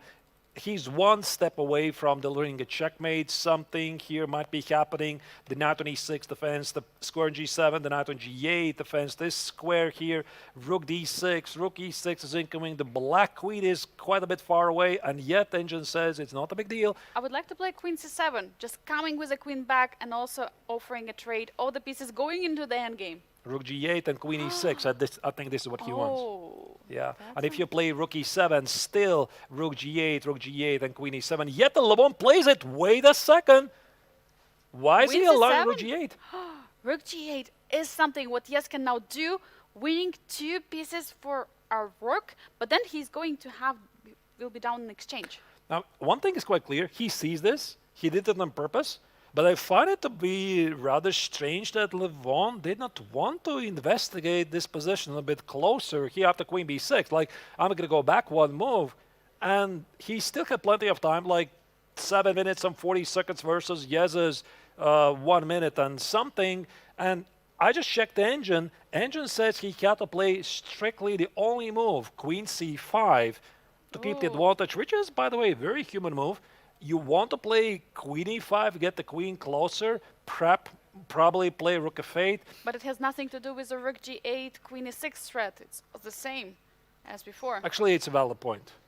Maybe the queen on c5 is more active. Let's come to the current position because Yes is playing out the move. So he's going for the rook g8, taking the knight on e6. We have now a position where white is down an exchange, but for 2 pawns. Queen f5 marks a pretty big mistake, and why is it a mistake? It's a little bit difficult to defend the king here. Oh, rook f8 is also coming. The other rook from a8 is ready to slide into the game. How do you defend the g2 square right now? What do you do in the position? You can't. g3 is going to be rook f8, and there's going to be sacrifice on God. g3. The queen on the 5 for white, it seems like it's a great square to stand, and yet it's standing in the harm's way, allowing black to win this critical tempo. And their Domish is down to the last 30 seconds. He needs to make a move, but according to evaluation bar, he already made a mistake. The time is ticking right now. He has to make the decision what to do, how to defend the pawn on g2. Will he return with the queen? Will he push the pawn? He plays g3. What will Levon do? Rook f8 instantly. And he resigns. No, he doesn't resign. No, he continues. Sorry. Oh. Queen h5, rook takes on g3. You obviously cannot take it. There's going to be queen takes on g3, king h1, and what? Maybe you have some rook f2? No, probably shouldn't be Rook there. g8. Takes, here. Rook f2 also might be a move, by the way. You need to watch out for a lot of checks. Rook g8. Rook g8, threaded with a checkmate. Queen goes here, queen h3, queen h2, queen f3. It's a mate. I think that here Levon has definitely got this. Rook takes on g3. You have to do this, otherwise White's going to play something like rook d3 or king g2. This is your only shot here to get to the king. He has 7 minutes. He's going to try to figure things out. I think Yaz knows that he's in big trouble. But what to do? You make a poker face and pray for the best. Yesterday, Yes won against Levon Aronian. It was the second to beat after Aydin beat Levon Aronian in the chess 960. But today, Levon will take a revenge, as we can see here. It's so tough to fix the position. But Levon is taking his time. He has a lot of time on the clock, 6 minutes. Probably it's a good moment for us to pick another game just to see what is happening. Let's pull up the bird's eye view if we can to see what is going on. Meanwhile, Limile is up a queen. I am sorry, Angelica, but we just saw Levon not playing rook takes on g3. He played rook h6 instead. Okay, let's go back. Let's go back to the Yaz against Levon. Was it really more complicated than I would have thought? Because I thought this was quite clear win. Takes, queen takes on g3, king h1 here, rook g8. The threat was to go for the checkmate. How do you stop it? If you move queen e2, the a3 pawn is hanging. He's going to give a checkmate. Well, that's a very rare miss for a player of Levon's caliber. I'm really surprised. I don't know what he really missed here, because I would have thought that this game is already over. And I think also, yes, like, wait, what? Let's go to current position, what we have right now. Levon is taking his time, and from body language of yes, he was completely relaxed. I mean, we saw him stretching a little bit, and it made like it feels that he just dodged the bullet. What would you say? Yeah, a lot of bullets. A lot of bullets. A lot of bullets here. All right, so big miss here by Levon. I don't know if he realizes this right now, but I would have thought that he is definitely going to find it. Oh well, these mistakes even happen to the best player. We have a confirmation. One game just finished. Lim Le just defeated Matthias Bluebaum. Yeah, what else is happening probably? Or should we stay on the game? No, let's go to bird's eye view. Yeah, let's go bird's eye view and see what else is going on. In the bottom middle board, Carissa is having advantage against Vachier-Lagrave. In that game we have witnessed a bit earlier. What else is striking your attention? What about that end game in the bottom right corner? Bottom right corner, Tan Chao is playing against Mark Comentaria. This is some minor piece endgame. White is playing aggressively at the king side, but the position appears to be quite solid. Black has no obvious weaknesses. Alexander Kostenuik against Václav Fidek. That's the lower left corner here. Fidek has a dangerous looking attack at the queen side, and Alexandra is trying to stay alive in that position. Then also we have Jose Martinez against Aydin Suleimanli on the top right corner. It looks quite peacefulish, but by the looks of it, Black has a bit better position because the knight in close positions tends to be a bit better. Then, of course, there's the game in question. Yes, Erdomus against Levon Aronian survived a lot of bullets. I suggest we go to Alexander Kostenuik against Václav Fidek because this looks like the most unclear position right now, and looking at it, we can see that there is attack happening. B3 has just been made. Is there any kind of sacrifice, any attack which is happening? Because I'm so worried looking at this X-ray on the C-file. And also the time does really help. But I think if I would want to show a student how do you build up a proper attack, I would show this position, because let's check out what Václav is doing here from the Black's perspective. Every single piece is positioned at the queen. I mean, check this out. He has doubled rooks at the c-file, going for something at a c-file. The knight on c6 is within the striking distance. The bishop at e7 defends the knight. The knight attacks the king. The queen on a5 is ready to go after the white king. It just looks fabulous. Yeah. Would you love to have such a student, doing everything according to the plan? I would be very proud. All right, but where's the winning shot? Okay, now big question is how to proceed. You need to include some pieces in the position. You need to do something. Knight b4. Even more. Even okay, more. let's do it. Knight b4, jumping in. Knight b4. There's got to be a mate. Some attack here. Knight takes on b4. Bishop takes on b4. Yeah, looks really dangerous. Knight b4 is definitely a move. But Václav is down to the last 2 minutes. Alexandra has 50 seconds. She knows she's in trouble. I think what she wants to do is play something like Knight b1, try to trade off the attacking pieces if she can get the queens off the board. And b6 have just been played. What is the idea of b6 move? What does Václav wants to do? Take away the c5 square, I suppose. Knight b1, she's trading. She's going according to your plan. Of course, you want to exchange as many attacking pieces as possible in the position when you're under attack. Yeah, it's not even working. Wait, can I do tactics here? Knight x on d4, does it work? Knight e4, knight e4, rook c2, rook c2, rook c2, queen c2, knight c2, king c2. Can I do that? I think that Václav sees this immediately, but you gotta make sure you're not giving away too much material here. Yeah, it's very important. You have to be very careful in your calculations that everything is working out there. Big combination might be incoming here because Black is ready. The clock is ticking. Knight x on d4. You're down a piece. Rook c2 takes. So White is going to have a rook and 2 minor pieces for the queen and a couple of pawns. But and then you have to estimate this very quickly. But no, he goes for knight b5. He's targeting the pawn on the d4. How do you defend the pawn? He's going for material, and also bishop a3 is a big threat. How do you defend from both? You cannot. It's a great pragmatic move. Actually, I like it a bit more, rather my flashy sacrifice on d4. He just wants to win the pawn on d4. Bishop a3 is also a threat. It's going to be really difficult for Alexandra to make a decision here. She's down to last seconds. Yeah, last seconds now. Under 20 seconds right now for Alexandra a4. She is attacking the knight. It's just knight e4 here. Knight e4 just winning a pawn. And rook c2 is also incoming. Yeah, so I think here White is essentially collapsing. Black has the compensation, the pawn and the compensation for it. The attack is killing. 5 seconds here for Kostenuik, the legend from Switzerland, but she's not going to survive this, I'm afraid. Rook c2 here is winning material on the spot. Yeah, immediately a rook c2, and of course Václav knows about it. He's just trying to double check, triple check, see how everything is working out for him. And we know it, he knows it, and Alexander knows it. Rook c2 is coming in the position. Maybe there's something easier, I don't know, but I just see a queen. I win a queen. Black is down to the last 30 seconds. Can we get a very short update of what's happening in the other games? Because action definitely is happening all over the both Masters and Generation Challengers. Carissa Yup against Vachier-Lagrave in the bottom middle board. There is a big endgame where Carissa has an extra pawn and the pawns are marching there. She's completely winning.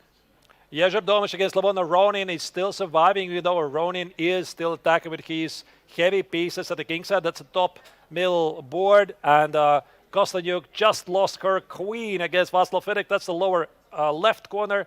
What else are we seeing here? Carissa, Vaishali. Carissa is winning apparently. Top lower middle board. And who did I didn't mention?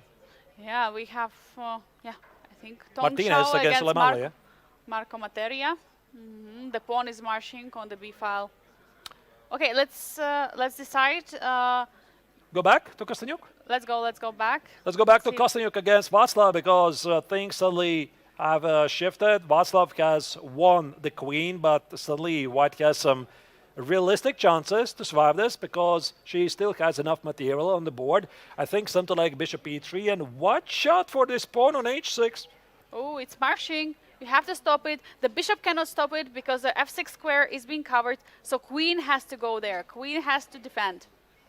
Queen takes on h5, king takes on c3, and now we have a classical position where black has a minimal material advantage. Queen versus rook and the knight. The big question here, ladies and gentlemen, is if white is able to set up some kind of a fortress. And looking at the pawn on f2 and the pawn on e5, both of them are defended right now. And this is a big thing because if they would be easily taken by black, then there would be no fortress at all. So maybe Alexandra can try to make it. And with her experience, I would definitely say that it is possible. Yeah, it's definitely possible, and everything can happen at time scramble because the players are getting only plus 5 seconds per every single made move, and you can also sense that Václav is nervous. He just made a move with only 3 seconds on the clock. Rook g7 counterplay.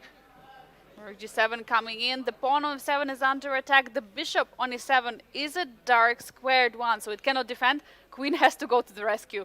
Now king e2, just shuffling with the pieces. The good thing here for black, though, is that he can make a lot of easy moves because he doesn't really have to prove immediately how he's going to win this. And I think that most of the players here, they love to shuffle the pieces here. They accumulate a bit more time, let's say 30, 40 seconds, and then give yourself like 20 seconds to figure out the plan. Let's see if this is what Václav is going to do. Yeah, definitely it's possible, but I think he's shuffling the pieces around. I mean, the action is happening on the other boards. I would suggest to go either to Carissa against Vaishali or to Yagiz against Levon because something crazy is happening there. Let's go. Let's go to Carissa versus Vaishali. Vaishali, the World Championship challenger. Carissa played a really amazing game, the central opening against the World Championship challenger. Shows her she's very, very ambitious here, but white is dominating here. Look at the pawn on f6, the pawn on c6, and now the king is marching forward. King is marching. You cannot really stop it. The knight is being restricted on the a4. It cannot jump to the game. I mean, how do you even stop it? The pawns are marching. You can't.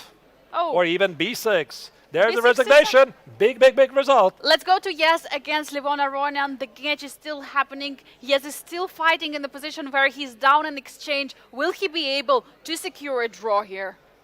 Rook d4.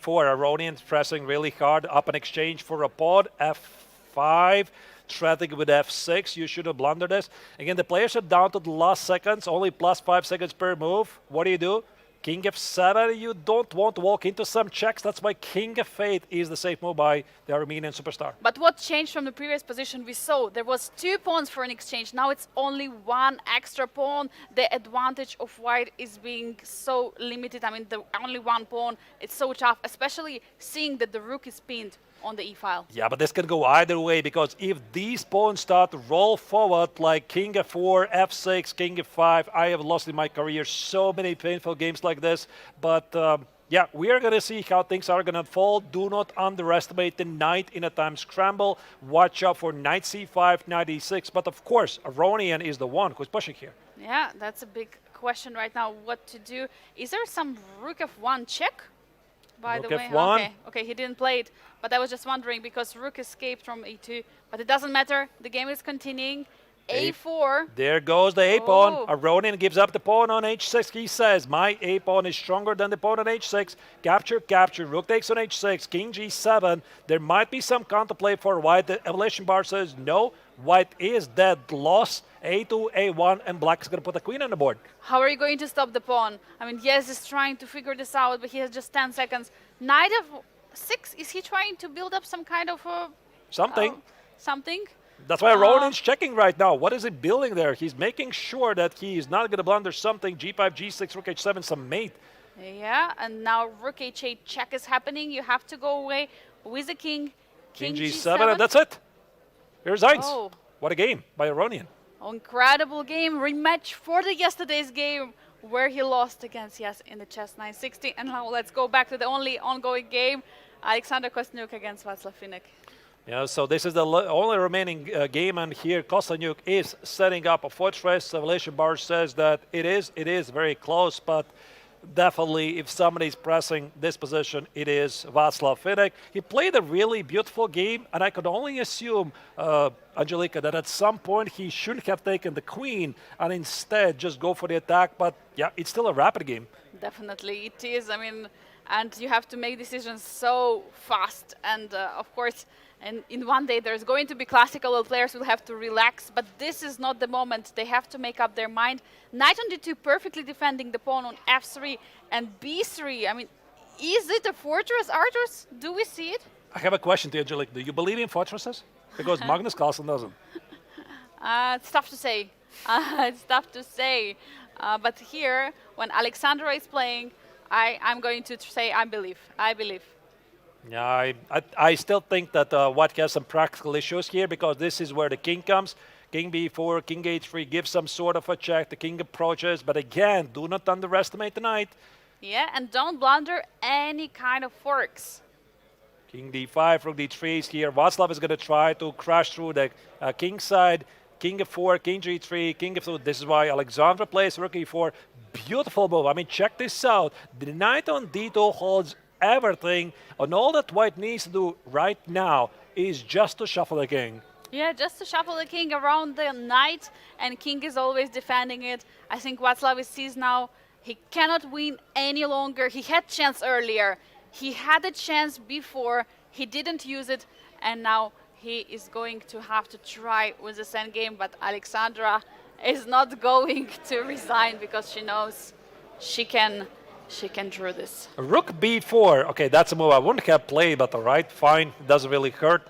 You can always push back the rook on e4 and go for the same fortress. Of course, you do not take the pawn on b5. There's no need to complicate things. White is setting up a fortress. I think it's just good enough play king e1, king d1, king e1, king d1, but rook b4 is still good.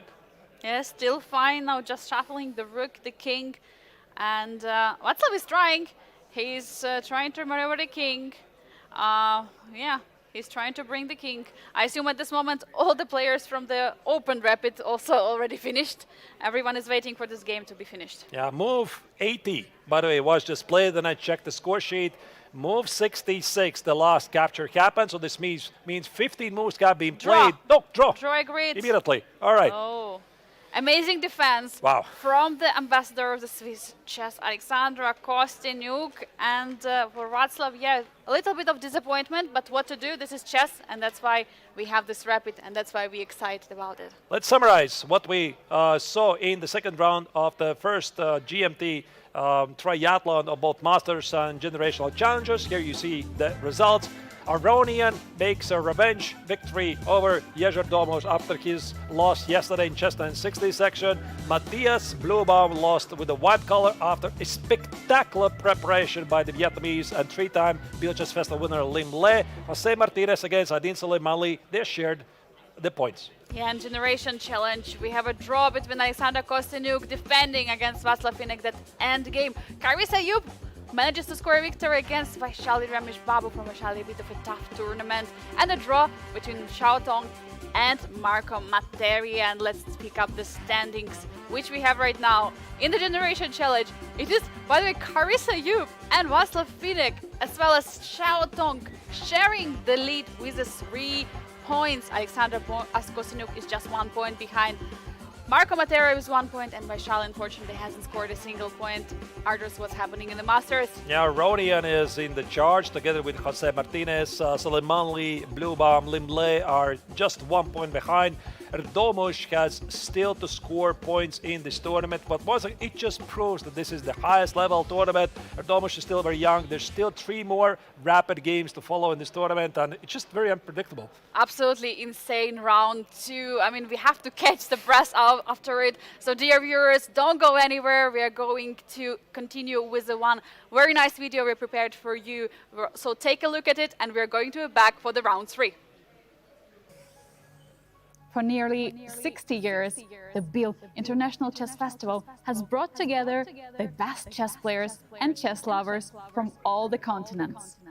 Behind the tradition stands an incredible team of volunteers who dedicate years, even decades of their lives to make Biel happen.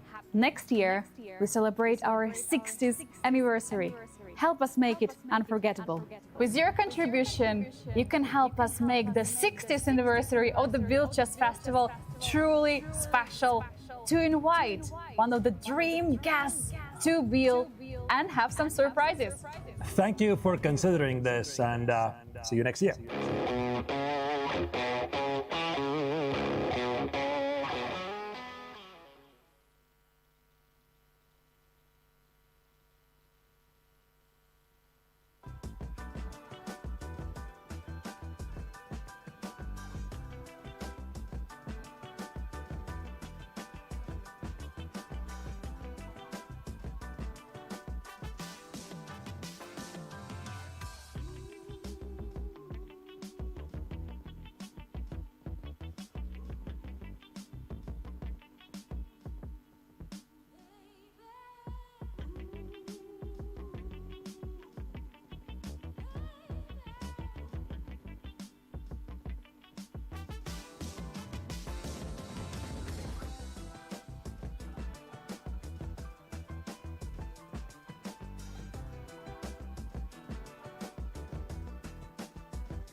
Dear ladies and gentlemen, the action at the Biel Chess Festival Grandmaster Triathlon is just rising. We have the round 3 already of the Masters and Generation Challenge. And here are the pairings. Livona running against Jose Martinez. Aydin Suleiman is taking on Matthias Bluebaum. Lim Le versus Yagiz Ertogmush, as well as Václav Finek against Xiao Dong. Marco Materia against Carissa Yup, and Vaishali Ramesh Babu versus Alexander Kostenuik. But let's see what is happening, because we have seen already the first moves have been played. Arturs, what strikes your attention?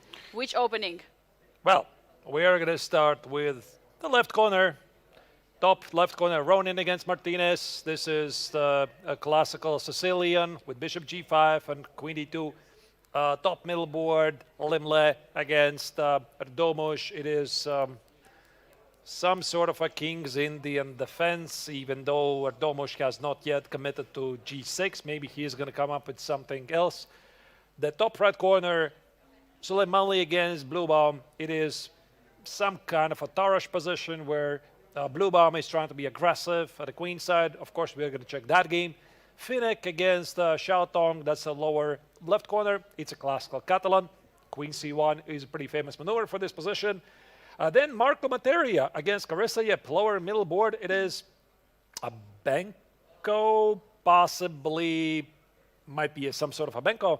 We'll see. Not a Benko, but Benoni. Benoni.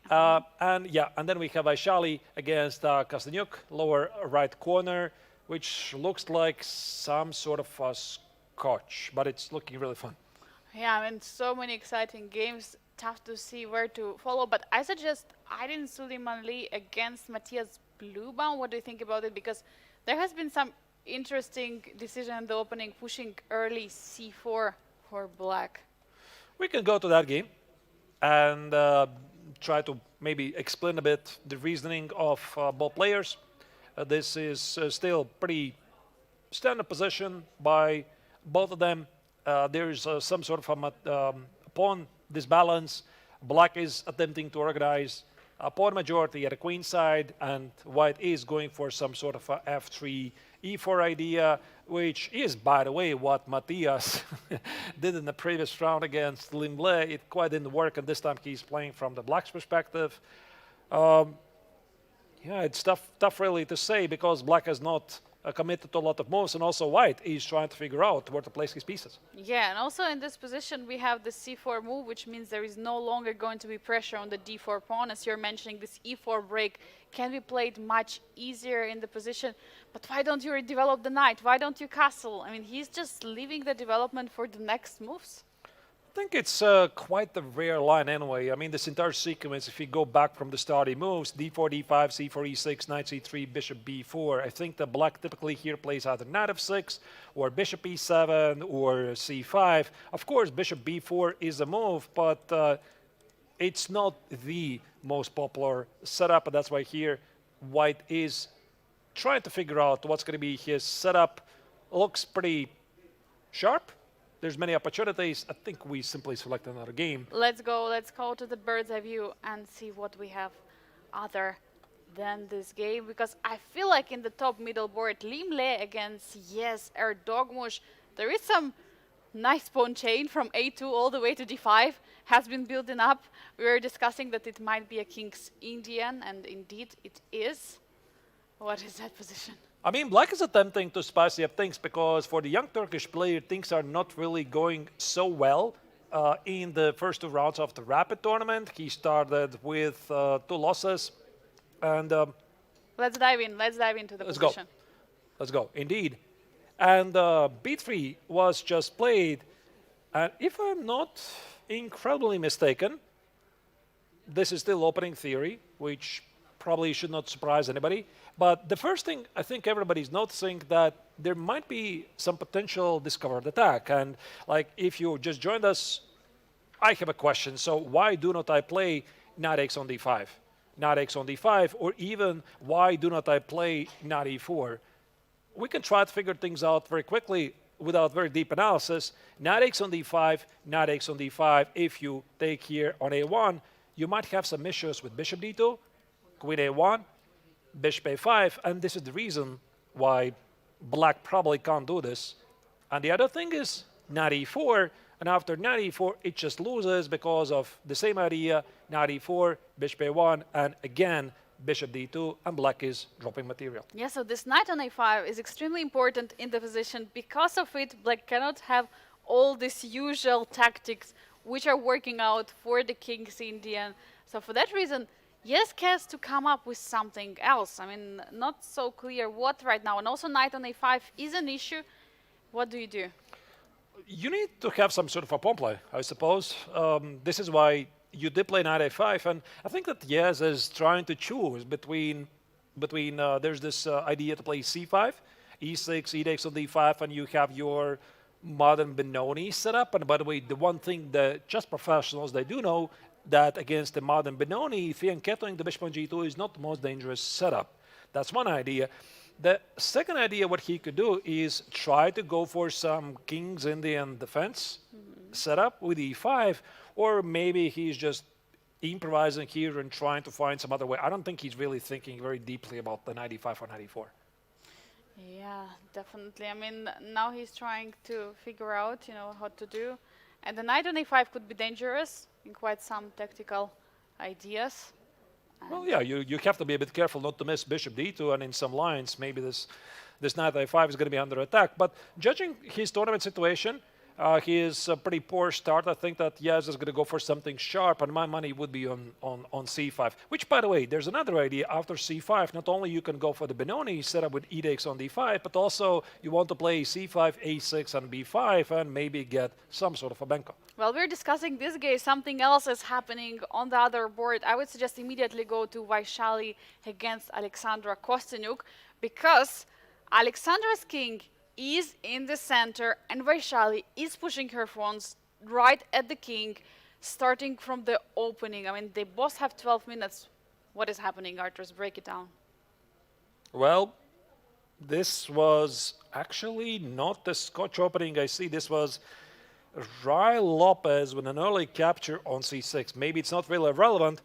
What I want to figure out, how did the black king get on e7? So I'm going to step back a couple of moves. In this position, bishop e6 is marked as a mistake. I wonder why. f4, threatening f5, bishop e7, that's why. Queen e7 is allowing white to play f5, and king e7 allows black to control this f5 square, but also this means now the king on e7 is in their harm's way. Yeah, but then you have to try to do some kind of artificial castling. But how do you save the bishop? And she plays it. She goes for d4. Now the d5 square is ready for the bishop, so there is no f5 threat any longer. But still, f5 is could be somewhere in the picture. f5, f6, you have to be ready for this move. Now knight e4, where is it going? Knight c5. Somewhere where the black king is, that's pretty clear. And white wants to play maybe queen h5, queen h4, or queen e2, rook e1, f5 for Vachier-Lagrave. She doesn't need any invitation. She's, okay, I'm here. I'm going for the attack. Yeah, she's absolutely ready for it. And where do you put a king? Like, is it feeling safe for the queen side? Highly doubt it.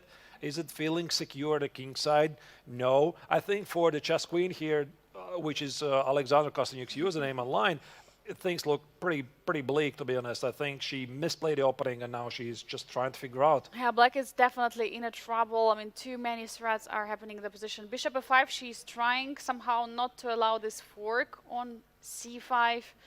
But still, you can play knight g3 now. Knight g3, maybe f5. You're getting ready to push forward. Yeah, if the bishop is going to budge, of course. And knight g3 is played. Actually, I didn't really want to retreat, because one thing I've noticed, the highest level players, they really like to charge forward. But everything is very concrete. Queen h5 looks really terrific here, Queen hitting h5. the bishop. Queen h5, and in case of bishop g6, just give a check.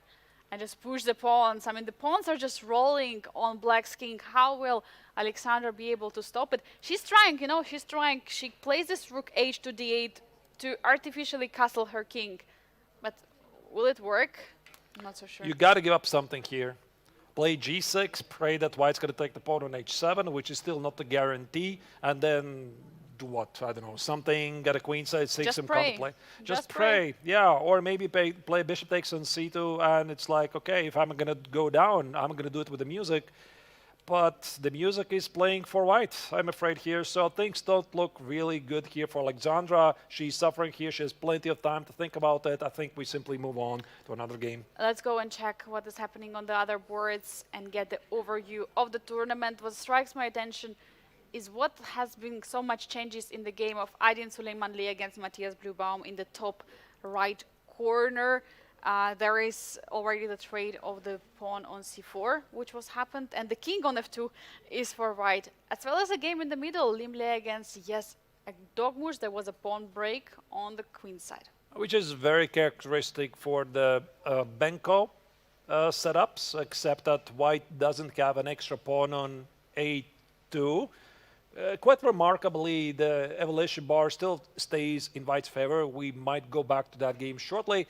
What else we haven't seen for a while? Maybe give a quick update in the game of Aronian against Martinez. That's the top left corner where black just played e5 and tried to slow down white's initiative at the king side. Václav Fidek against Xiao Tong, lower left corner. It is the Catalan still, and I think we did cover everything else. Oh yeah, Marco Materia against Carissa. Yep, this is Benko. Yeah, again. another Benko. Of course, to the Benko of yes, we transposed a bit later in the opening. What would be your pick? Shall we go to Aydin Süleymanli against Matthias Bluebaum, checking what is happening there? Let's do it. And after that, I think I definitely want to check some Benko, yeah, because this seems to be one of the favorite topics by the players here. Again, this is a rapid time control. You want to have an easier game, and at this level, players, they tend to choose simpler openings where you have very clear plans, maybe not always fully supported by an engine. So what do we have here? White not just, but the previous move play, king f2, said no to the castling, and also having some ideas to go for some pawn pushes at the king side. And also black hasn't castled yet. King is still in the center, and there is right now knight d6 threat in the position. So it feels like you have to castle, you have to do something about your king. But after castle knight d6, watch out for the b7 pawn. Yeah, that's actually quite of a problem. So short castle, knight e6, hitting the rook. If it leaves, is knight b7 a threat? Is a potential discovered attack a threat? Well, if I was Matthias, I would look for something more clear. Like knight f5? Knight f5. The idea is basically stepping this knight d6 at all. But g4, Yeah. do you have any No, g5 you cannot do because the bishop is going to be hanged. g5. Not I love possible. Yeah, g5 is probably a bit too much, but knight f5, g4, that's a very big question here for black to But a find an answer. second, knight f5, g4, queen h4? Yeah, You and have to watch out. king h2. I'm pretty sure that Matthias is looking at this right now, and he's thinking, is this a thing? Like, am I not overdoing things? There could be some inspired bishop p1. Okay, forget it, your castle. Yeah, he castled. He allows now knight d6, and now again a question to Aydin. Can he play knight d6? Can he take the pawn? Or does he want to? Because, I mean, there is going to be, of course, an extra pawn, but will he be able to unpin, or will be discover attack from the bishop on f4? Yeah. Those are all the questions he has to answer. 96, there's the answer. It's happening here. The thing is, I'm not entirely sure if after rook b8, knight x on b7 is going to happen, because white's going to self-pin himself at the b file. And at this level, it's not really about the pawns. Both players are desperately fighting for the initiative, and like he's definitely going to consider it. But the way white has played out here at the king side, I have seen some very similar positions, Angelika. It kind of hints towards this king side attack. And maybe this is something that Aydin is going to do after either rook c7 or rook b8. I'm not sure which move is going to be chosen by Matthias here, but I wouldn't be surprised if Süleymanli is going to go for an inspired king side attack. Definitely, I also would be not surprised in this position. But while Matthias is taking his time in this position, I suggest to pull up the bird's eye view, because we have this interesting Benko positions. It's first of all, both games are in the middle. In the middle top, it's Limle against Dogmush. There is C4, I mean, opening up the B file, and it is also Marco Materia against Carissa Youp, where there is a pressure on the A file. I mean, which game would you like to go to? Well, both of them look the same, right? It's one Benko, there's another Benko. But the dynamic position, I believe, more in the Yes game against Limle. What do you think? You like Yez's Benko more rather than Marco's Benko, right? I feel like there should be some decision made very, very soon. You got it. Let's go. So we are in the game of Limle against Yez Ardomos. It's a material balance on board, except Black just sacrificed the pawn. He just played C4. Like, this is the last move by Black. He had a pawn on C5. He just played C4. And the three-time Biel chess champion, Limle, is like, okay, I'm going to take the pawn. Bx on C4 is happening here. Why did he do this? Did he do it to activate the knight on C5? But it does cost a pawn.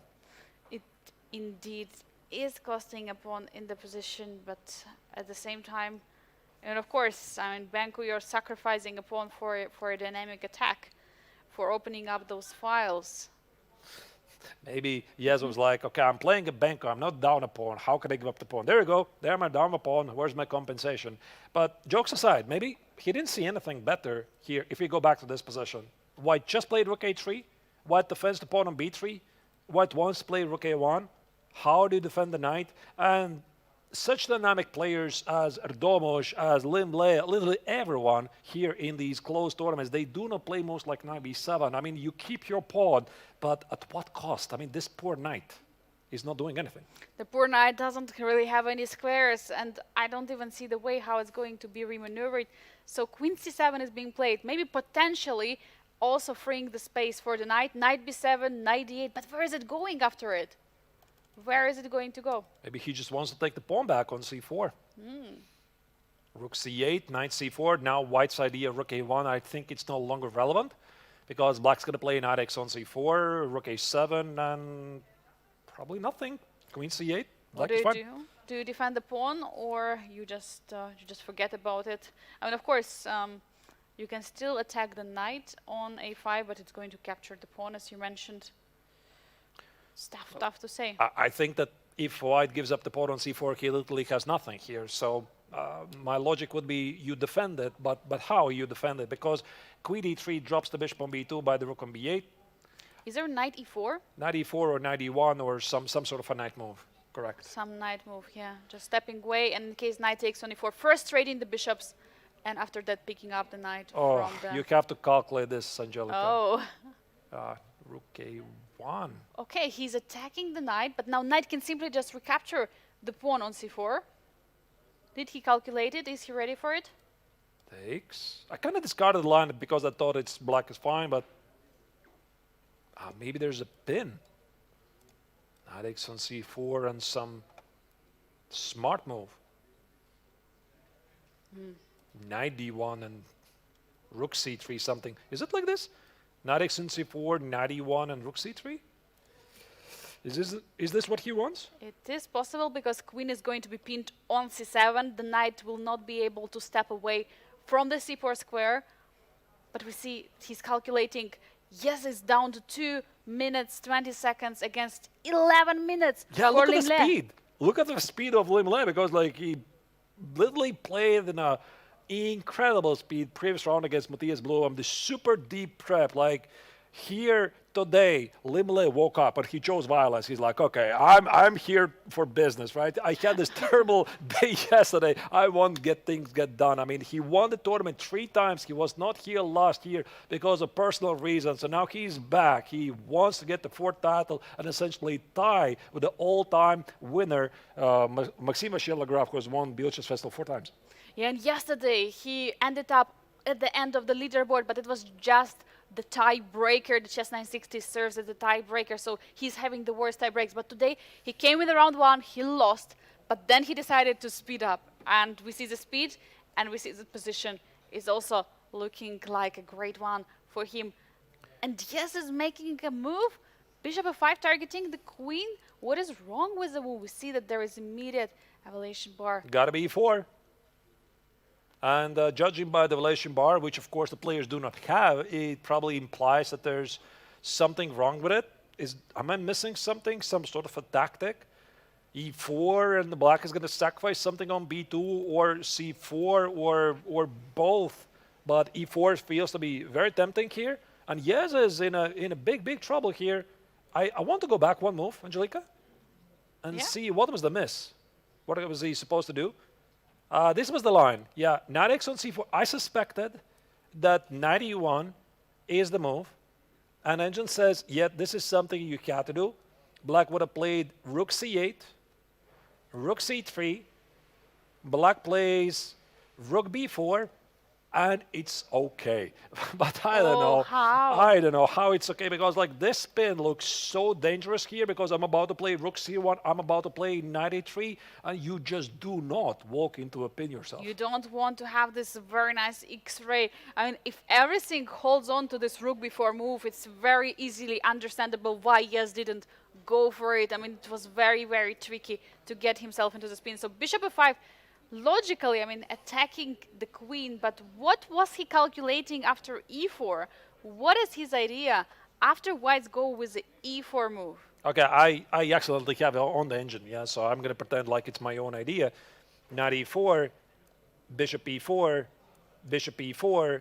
If you take with the queen, you drop the bishop. If you take the knight, you drop the bishop. But if you take with the knight, there's some sort of a knight takes on c4, and all kinds of tactical ideas are happening here. Rook takes on b2, knight takes on b2, all kinds of pins, etc. It's a great idea, but according to an engine, bishop f5, it does not work, because white has the only move, queen c1, and knight takes on c4. Apparently, it still doesn't work. Is it obvious? No, sir. It's not obvious at all. But is it also possible to play something like knight e4?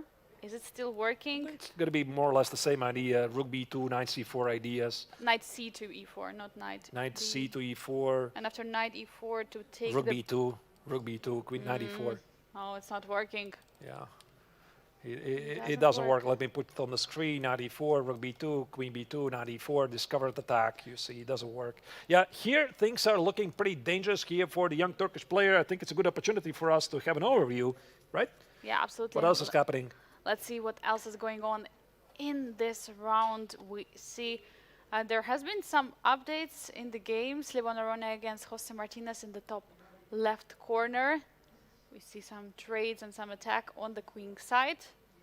Vachier-Lagrave is keep on pushing in the bottom left corner, bottom right corner. We see her queen is already on the queen side, king side. Which game do you want to choose? Oh, it's really tough to say. I mean, do we want to go back to Vachier-Lagrave's game, or we want to explore something we haven't checked yet, like Marco Materia against Carissa Yup, another Benko?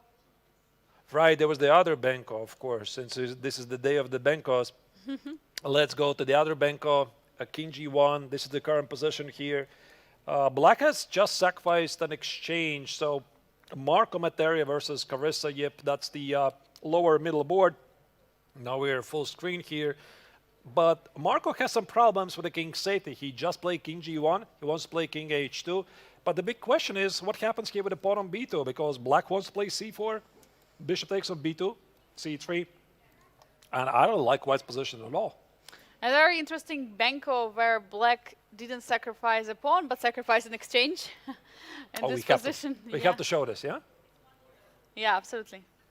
I don't know what happened, but this was the position.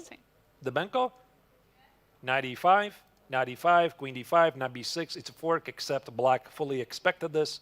Takes, and king goes here. Yeah. Yeah, so very interesting. You know, Carissa probably realized that just giving up a pawn is not enough to keep initiative going, and the knight was too dangerous, so she just gives up a rook for a knight, which understandable. In this position, we have not a single open line. There is not a single line which can be taken by the rooks. There are just 5 semi-open files with H file, obviously. But yeah, there is definitely the value of the rook in this position. And if you compare with the beast on g7, definitely the bishop is just an amazing piece. Now, this is also one thing that engines are not taught these days. Who is the easier play? I wish they had some kind of button flashing or something. It's easier to play for white, it's easier to play for black. It just says it's about equal, but clearly it's a simpler position for black. The pawn on b2 is an easy target. Carissa plays c4, which is quite an inaccurate move. d5, bishop takes on b2. Engine said rook b8 got to be done. Yeah, it has to be done. But Arthur, while we are talking about this bank in the other one, the major update has happened. Shall we take a look? Because Limle found the best move, queen c1, and he's absolutely pinning black on the c file, and probably he is winning some material. What is going on? He is just winning immediately on the spot, I think, because after the last couple of moves, I think knight takes on f5, rook c4, knight takes on c4, the rook on b2 is simply under attack. I do not see what black can do in this position. Am I missing some counterplay? 7 seconds, by the way, for Domosh. Oh, so low on the clock, and Limle is blitzing out the move, taking the bishop, knight c4. That's it. No tricks here. Black is down a piece. Domosh, no keys beat. Rook b4. Take on g7, knight e3. White is going to play with an extra piece here. No tricks here, but of course, Limle is going to be careful not to fall for something. Look at Yagiz. He cannot believe that this is happening one more time, again and again.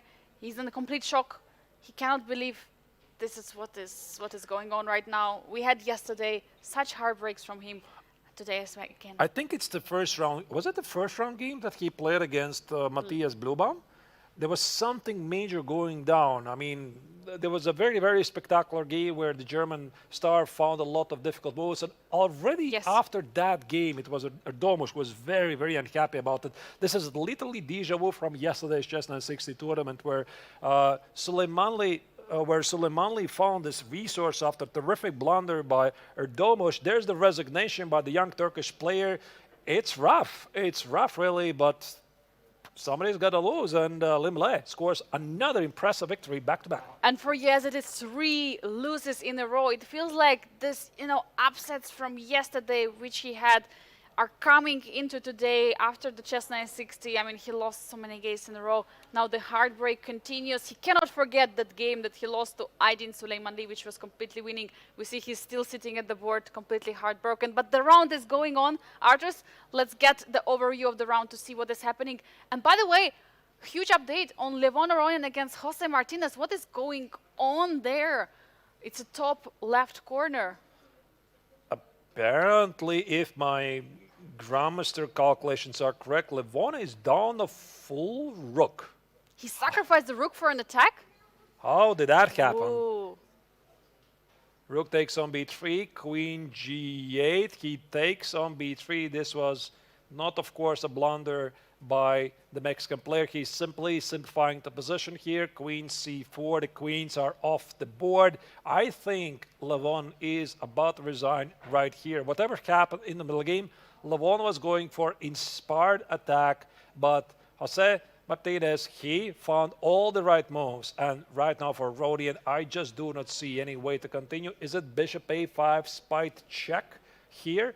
But the black king is going to walk away. The point is, you cannot defend a pawn on c2 without trading the queens. Black is up a piece. And also pawn on e4 is falling, and everything is falling apart if you don't trade queens. But if you trade queens, you're getting into the endgame down 1 piece. You don't really want it. I think Levon already knows it, that the position is lost. He's just trying to, he just tries to come up with the senses, that this is happening. I mean, the most experienced player in the field this year, Grandmaster Triathlon, trying his best, but yeah, queen b6 check. He's still trying. One spite check, but I don't know what it really... he did find a way to keep the queens on the board, but yeah, the pawn on c2 is under attack. Queen e4 is a possibility. Bishop c3. Black can take the pawn on e4, play queen c6. There's no tricks here, but of course you always play it out because nobody has made points by resigning early. Yeah, absolutely. I mean, you have to continue playing and continue trying in the position. But looks like, I mean, it's just an extra piece. Although the black king is more open than the whites, you don't really see an attack. Bishop on e7 is perfect at defending the position. Knight on f8, also blocking everything. I don't see the way that white can break through. Do you see any chance in the position? No, zero chances here. I think that Levon is looking for some sort of a practical idea, something, maybe find a sequence of moves where his opponent has to find some very precise moves, and if he finds it, then he resigns. But I just do not see it, because Black is about to play something like knight e6, king d7, maybe queen c6, simplify the position. a5 doesn't change anything, and the only thing that can allow white to escape is a major blunder from Martinez's perspective. Levon cannot believe it. He's shaking his head right now. He's completely shocked by the position. I mean, he was most likely sacrificing a rook for an attack earlier in the game, but it didn't really work out. He's trying, but there's not going to be a chance. I mean, Jose Martinez super dangerous, and if he gets advantage, he's just sticking to it. I think he's going to win this, and yeah, rook c5 is played. Looks like a very clinical move, trying to trap the white queen. We can stay for a couple of seconds, but I don't think we are going to see any surprises here. And unless, Levon resigns right here, I think it's a good idea that we simply select another game and see what else we're missing. By the way, the last 30 seconds here for Ronian, but this is what else is happening in the round 3 of the Rapid Tournament. So, what do we see here? Vachier-Lagrave is still winning against Alexander Kostenuik in the bottom right corner. The game, which didn't start well for Alexandra from the opening. And there has rook all the way to g8. I mean, targeting. Shall we go there and see what is happening? Yeah, the other games appear to be more or less balanced. Suleimanli against Bluebaum, that's the top right corner. And of course, Marco Materi against Carissa. Yep, let's go. Yeah, to Vachier-Lagrave against Kostenuik, where the World Championship challenger, Vachier-Lagrave, the brother of Pragananda, the strongest brother-sister duo in the world, is going for a decisive attack against Kostenuik's king. Yeah, we saw that in the opening, Alexandra made some major mistakes, and her king, by the way, is still on e7. Starting from the opening, king is still there, but attack is ongoing. The pawn structure, if you look at it, black has all the pawns, and all of them are pawn islands, because we can see that f pawns are doubled, as well as the c pawns are doubled. The d3 pawn cannot be defended by the c pawn, as well as the a6 pawn. While white has the 2 pawn islands very nicely, and it's so much more easier to pick up material. But rook b8 has just been played, and I see that the evaluation bar just dropped down. Computer doesn't like I like it, but I don't know why it's a mistake. Maybe there's something wrong. But what's the problem? Because I think the idea is very clear. You want to play queen g8 and somehow go for the mate. Queen takes on f4 is going to be queen g8. Or wait a second. Is there some sacrifice here on h3? So queen takes on f4, queen g8, queen a3, king h2, rook h3, g takes on h3, queen f2, queen f3. Could be some perpetual? I mean, if it is possible, I mean, this would be a big chance for Alexandra in this game. Is she going to go for it? I think she should, because queen g8 is just incoming. Queen g6 is not possible because it hangs the rook on h4. So Alexandra is right now trying to figure out, does she have a perpetual here after queen takes on f4? The evaluation bar says that white is still better, but rook b8 for some reason is a miss, which is a mystery to me. 25 seconds for Alexandra Kostenuik. Will she be able to find a way to secure a draw in this position? I mean, recently we saw in the round 2, she was so much worse. She was lost against Václav, but she managed to hold to a draw in impressive fashion. Alexandra is the most experienced player, and she goes for it. She finds queen f4. We are going to get our answers right here, because this is a very exciting sequence. Queen g8, queen e3, king h2, rook h3, g takes on h3, queen e2 check. Queen g2, queen d1, queen g5. I think this is what Alexandra was trying to calculate, but she doesn't have any choice. She has to go here and pray that there's no mate. The engine says there is no mate, but she doesn't know that. Neither does Vachier-Lagrave. Yeah, definitely. It is surprising. I mean, if she will be able to hold to a draw in this position, because Vachier-Lagrave was so much better and winning the whole game in this position. And rook b7, she's going for a check. I think she's simply going to repeat the position. King g6 is not king f8. Wait a second, what's the difference here? So can I play queen g8? And where's the big difference here? King h2, rook h3, g takes h3, queen e2, queen g2, queen d1. I don't see the difference immediately, but there is a difference apparently. Sacrifice on h3, it's got to be. What else? Did Vachier calculate all this through with just 10 seconds on the clock, and for Alexandra just 5 seconds? I think she missed queen c6, queen f6 in the very end after queen g2. Sorry, like we have no time to show this, but this was a crazy sequence where the king on e6 was under attack. And now, what happens now? Queen g2? Yeah. No. King h2, queen e2. This is the idea. Queen g2, queen e1, queen c6. Wow.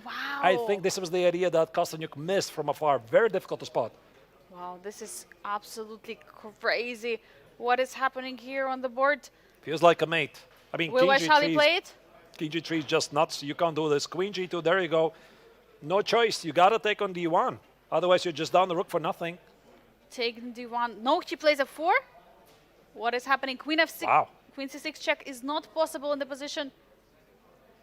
Rook f1, another supposed mistake. No, it's still good. Stopping f3. It's going to be rook takes on f3. f3 played anyway. Rook f3, queen g2, king g2, d2. Black is about to advance his d-pawn. What is going on in this position? No, but I Traders think it's still many extra pawns for white. Yeah, rook f1 takes, rook b6, collect a lot of pawns. And there is a checkmate threat, by the way, on rook to e7. You cannot promote the pawn. You have to take with the king on e5 right Even now. better.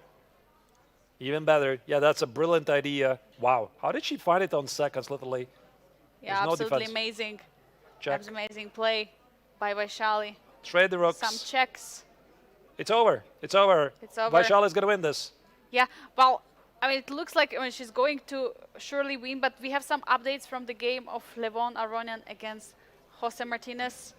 Do we Yeah. wait for a handshake? No, let's go to that game because I think here that Vachier is definitely winning this by pushing forward the H pawn. Huge update. Levon Aronian is holding his ground against Jose Martinez. Let's immediately go there and see what is happening. We see that queens are being traded, but the dangerous pawns, G and A, are being pushed. Computer still lacks position of black, but Levon has made such a big progress.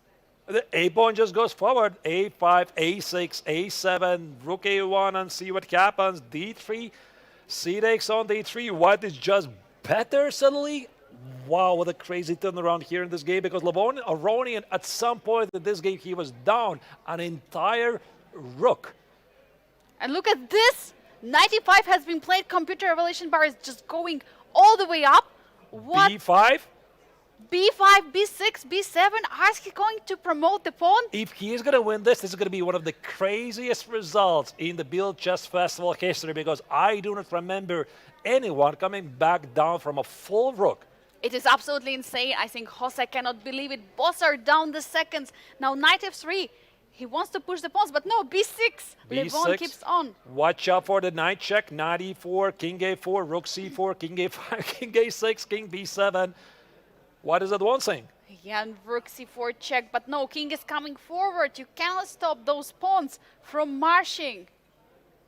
Wow, this is the kind of a game that can really hurt your chances in the triathlon because how do you forget such a game? Obviously, the game still continues and Jose is doing his best, but wow, what a miss here. So king a6, white's idea is very simple. Push forward the pawns, promote the pawns, and do not blunder some cheapo.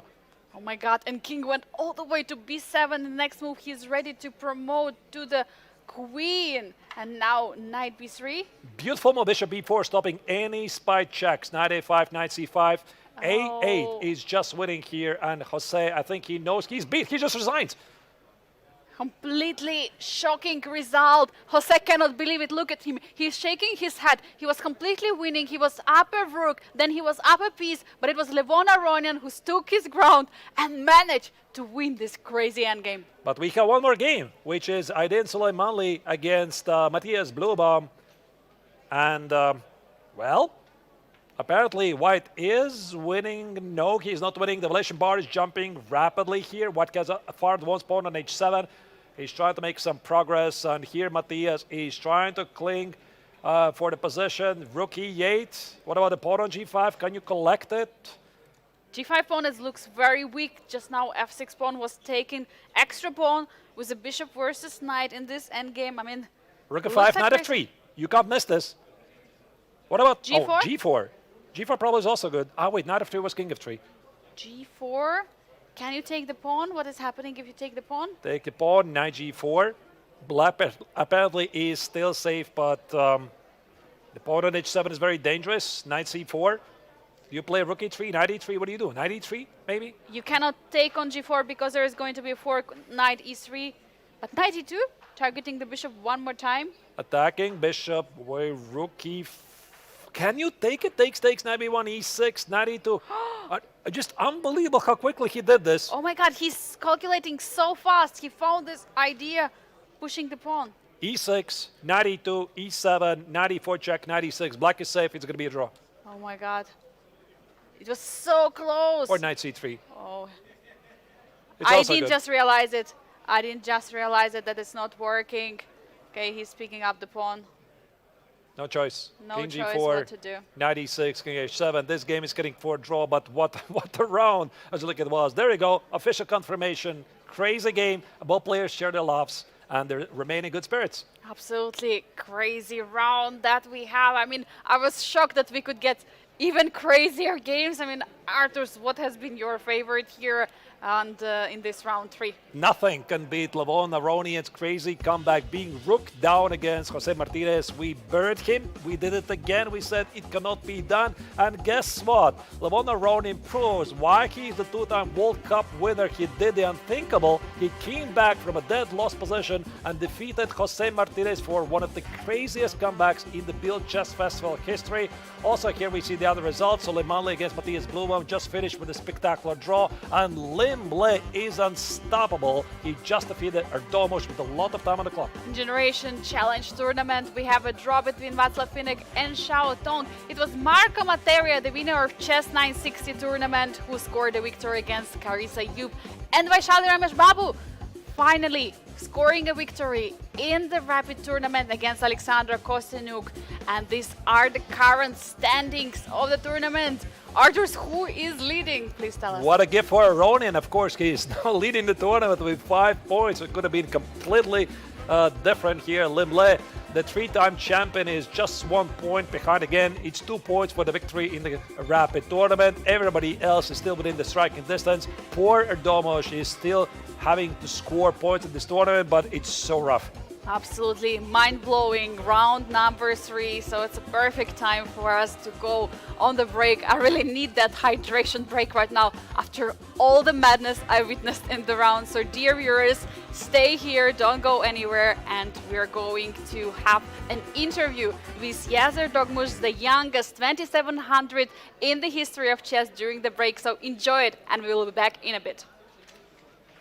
I'm happy to be joined by the youngest 2700 in the history of chess, Grandmaster from Turkey, Yagiz Ekdormush. Yagiz, it's a pleasure to have you in Biel. Welcome. Yeah, thank you very much. You've just become the youngest 2700 rated player in the world. Was it some particular moment then you realized that how special it actually is? Okay, there was no particular moment. It's actually like very good thing to become the youngest 2700. I was just extremely happy when I reached 2700. Yeah. Has it in a way, you know, changed your goals, or has it simply made you aim even higher? Becoming 2700? Okay, of course it's not enough to become, I mean, to stop with 2700. I want to just gain more rating. Of course, I want to become 750 now and then like 2800.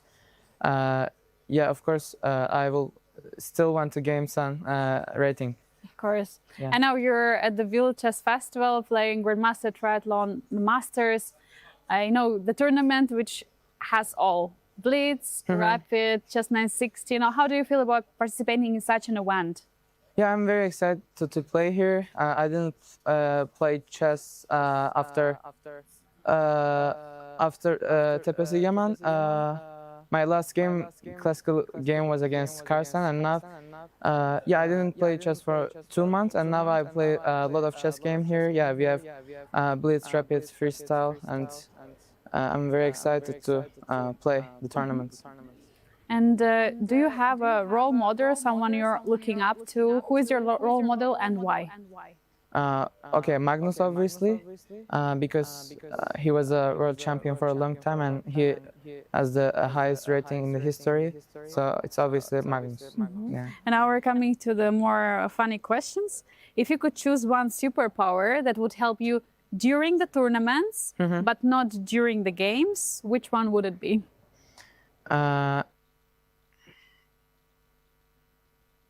Okay, it would be good if I would be very energetic during the tournament. I don't get tired, and yeah, it would be good. If you could borrow one chess skill from any chess players in the field in this tournament, which one would you choose? Okay, Magnus endgame skill probably. Yeah. And in this event? In this, okay.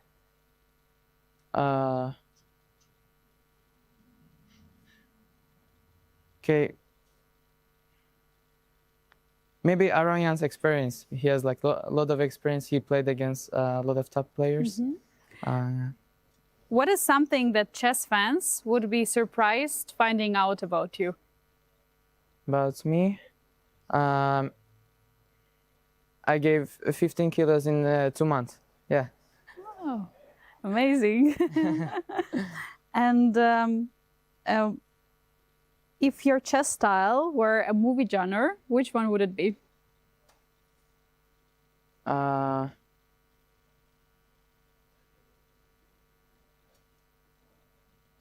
Okay, something aggressive, but okay, I couldn't find now. Yeah. But okay, something aggressive, some action films. Yeah. Okay, thank you very much. Yagiz. Best of luck in the tournament. Thank you very much.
Welcome, dear viewers, to the biggest chess festival in Switzerland. 59th edition of the International Biel Chess Festival is taking place, and in the heart of it, Grandmaster Triathlon, the rapid section, is happening right now. I mean, Arthurs, we have Masters challenges. Round 4 is already unfolding. We see the first moves on the boards.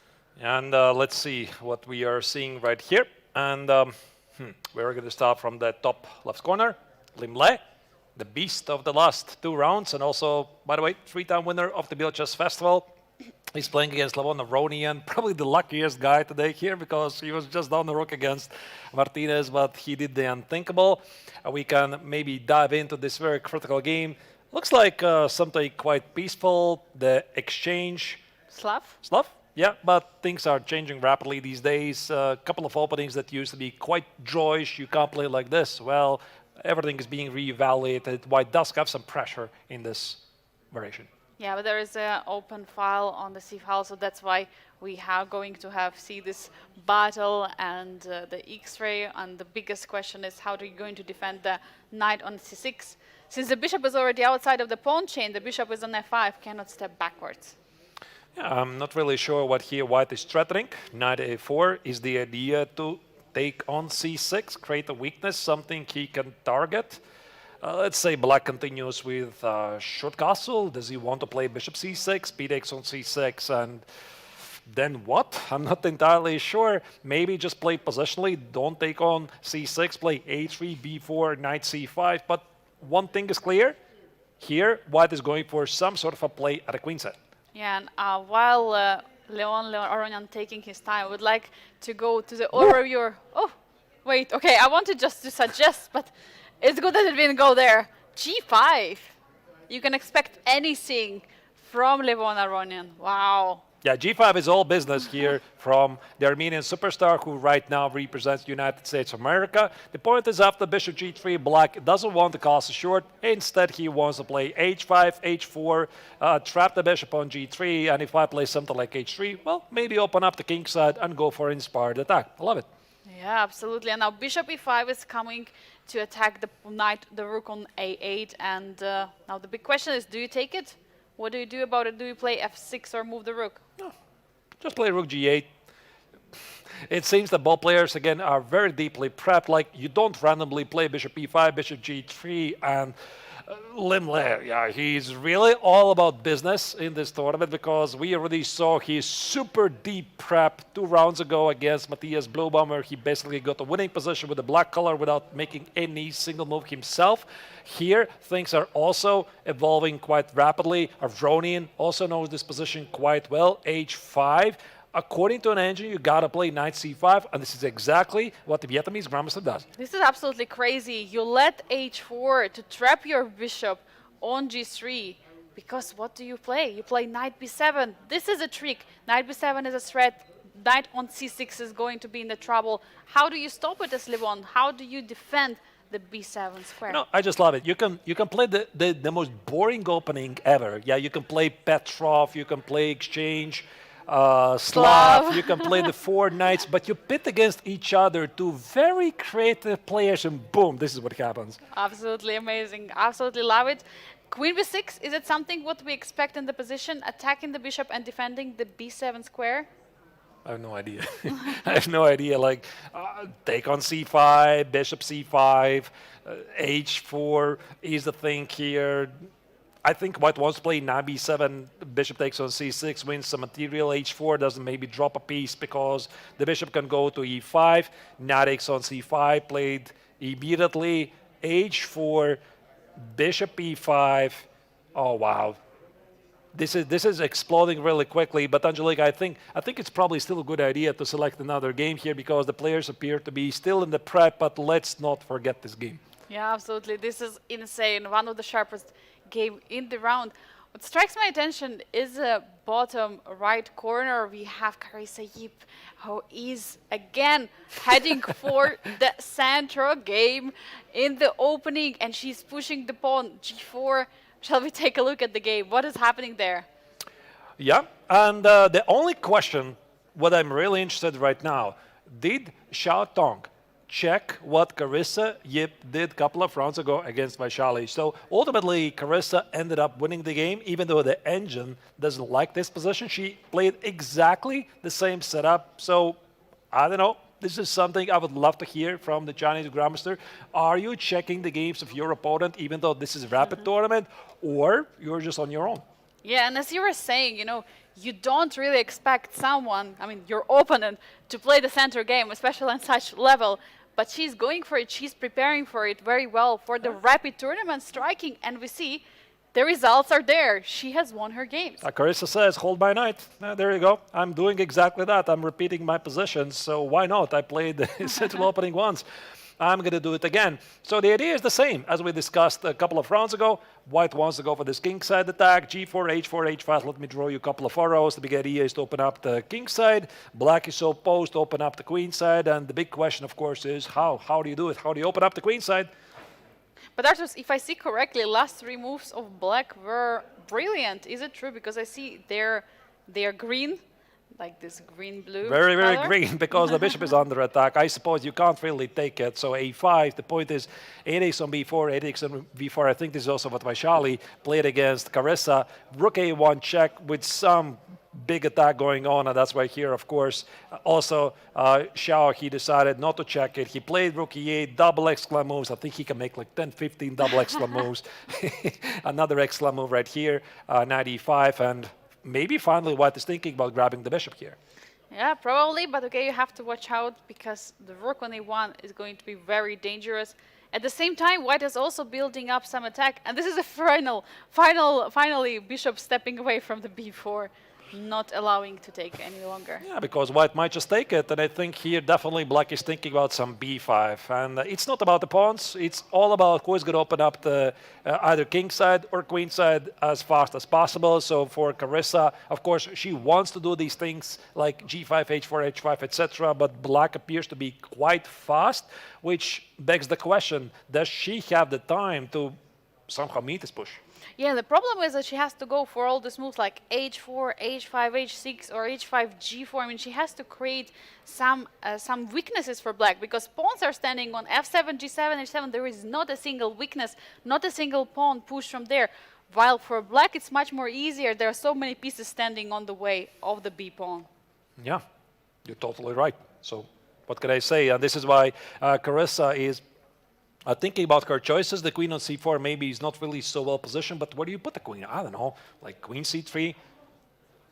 Maybe you just play h4 and pray it's going to work. h4, b5, queen b5, and yeah, but I don't like it. Knight e4, bishop a6 to follow. Black's position just plays itself.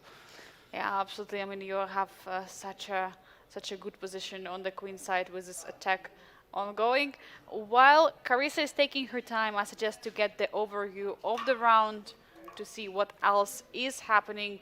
And let's pull up the bird's eye view to see. Yeah, so super exciting game here by Carissa. Sorry? Let's go. Yeah. Another sorry? game?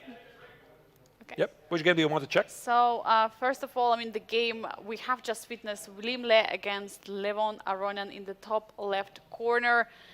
There is still action happening. The bishop is spinning the knight, as we have seen in the last move. The pawns are g5, h4. The attack is ongoing. That looks like the craziest game in the round. All the rest is, I mean, looks like it's happening pretty slowly. Let's make a very quick overview. Yeah, there you go. Lim Le against Aronian obviously was the crazy battle of the exchange. Slav, was it? Yeah, the exchange Slav. Then we have the top middle board Erdomush against Aydin Suleimanli. This is I don't know what this is.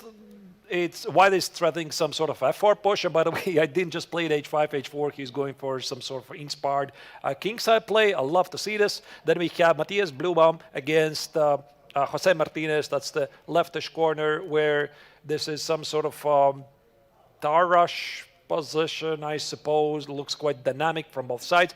The lower left corner, Vachier-Lagrave against Václav Finik. It's the Sicilian Alapin. It seems that she has accomplished really nice position. I love it. And then we have Alexander Kostenuik against Marco Materia, lower middle board, which is some interesting pawn setup. H2 to a5. I can't recognize the opening, I gotta confess. And then, of course, Carissa against Xiao Tong, the central opening. But yeah, let's maybe select the game. I suggest maybe Vachier-Lagrave against Václav and then see where the pace is taking us. Absolutely. Let's go there and see what is happening in the position of Vachier-Lagrave. As she managed to strike the victory against Alexandra in the previous round, so very important for her. to keep a pace for the final rounds of the tournament, because every point, every single point, even a draw, is important later in the overall ranking of the Grandmaster Triathlon of the Biel Chess Festival. So White just carried out an idea to play b3. If you would go a couple of moves ago, it's a very common battle here in these positions. By the way, just e5 was played by the young Czech player. Here after b3, White allows Black to play c4 to stop her d-pawn's movement forward, but after b3, d6 takes and knight a3, Black has problems to keep this pawn. And the way I understand this position from Black's perspective, if you take on b3, this is immediately success to White, because White establishes herself a very nice center, and on top of that, as you can see, after bishop g4 takes on f3, White also has the bishop pair. Looking at the time situation also, we can say that Vachier-Lagrave is ready for this position. He has 12.5 minutes on the clock, while Václav is the one who was thinking with around 8 minutes right now. But yeah, e5. Now there are some questions in the position. Does he want to push the pawns in the center, targeting the queen? What's his plan in the position? Because seemingly Vachier-Lagrave has a bishop pair in the position, but they are not really open, they are not really working. Okay, the bishop on c2 is the one which is working, but the bishop on c1 is standing there. And how do you develop it? It's a very good question. I mean, I think knight c4 looks reasonable with some bishop a3 ideas. Like, I would love to do this. Knight c4, b takes on c4. You don't have time for f5. I'm going to play bishop a3 and do something here. Another idea I'm thinking, a very common Sicilian elaborate idea is to play knight b5 and d4, or maybe you somehow mix it together in a nice soup. You play knight b5, bishop a3, land the knight on d6, and then you play d4. But okay, knight c4 was played. Some ratatouille soup. Something. And by the way, of course, Fidek immediately expected this. He played queen c7, but here White's position is to be preferred because bishop e4, bishop d5, bishop a3. I just love these bishops for White. Okay, yeah, definitely. And queen c7 is being played in this position. Will Vachier-Lagrave be able to open her bishop? And she's going for it. Bishop e4 now targeting the knight on c6. She's activating her bishops. Now it looks like after this e5 move that the bishop on g7 is the one which is in the trouble. Yeah, the problem is that, I mean, Black's position visually looks normal, but the point is this knight on c6 doesn't do anything. White is about to play d3, put the bishop on d5. You can't get rid of this bishop easily. I don't know how do you do it. Maybe somehow find a way to play knight e7. Don't forget, the pawn on b7 could be under attack. Black abandons the idea to play f5. He just played rook d8 because f5 would allow to play bishop d5, and the king is kind of a bit weak. There's some light square problems. For Vachier-Lagrave, this is a dream position. I would just say something like d3, maybe keep the bishop on this diagonal, think about some h4, h5 ideas. There's so many ways to play this out, and Vachier-Lagrave is doing just fantastic. She's doing fantastic, and also she's doing great on the clock, and the time, as we know, very important for our players and for every single person. So probably it's also a good moment for us to mention that the winner of the Masters tournament is going to get a beautiful watch from Orash. It is a series K2 Omnium stainless steel. And these are 3 variations that the players can choose out of the winner of the Grandmaster Triathlon Masters. So we have Midnight Blue on the left, Pink Perfection in the middle, or Frostfire. I mean, Artus, which one would you pick if you won? I take all of them. They look so fabulous. I can't really choose. Yeah, beautiful really watches here for the players to win. So Harash watches, check them out. Look really fabulous. Angelika, what's your choice? My choice is definitely pink. The pink, perfection. Yeah. Absolutely, yeah. Have to stick with the pink. But all the others are classical as well and very nice. So let's move on to the overview of the round and see where are we heading into next. Well, okay, let's again make a quick roundup. The game of Faronian against Limled, upper. What is happening? Queen is on h7. How did the queen get there? Well, I suppose he just went there somehow. And queen fine. All right, listen, then nothing really matters. Then we just go straight to that game because everything else looks very normal except this. This feels like still played in the vibes of yesterday's chess 960. Super, super sharp. White willingly put the queen on h7 to harass the black king. The pawn on f3 is also double. The white king is a bit exposed. The pawn on c5 is under attack. And guess what? This was the exchange, Slav.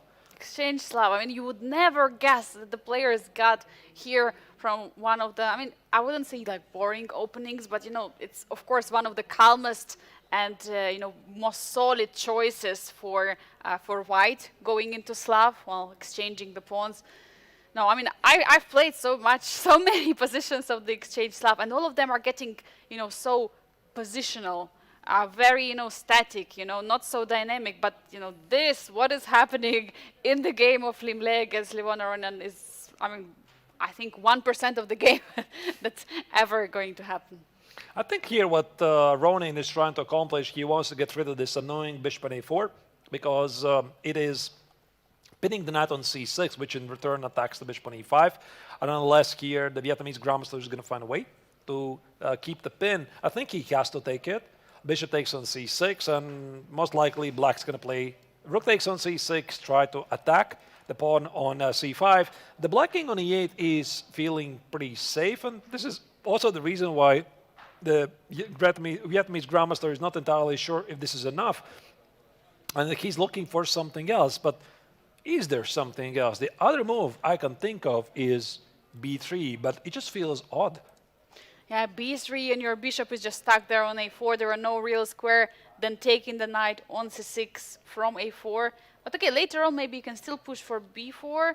Maybe it is an opportunity to go b3 and then, just wait a little bit. Or maybe you go for this sequence. You play bishop c2, knight e5, queen h8, king, I don't know what, king d7 to bishop f8. Let's say king d7, queen e5.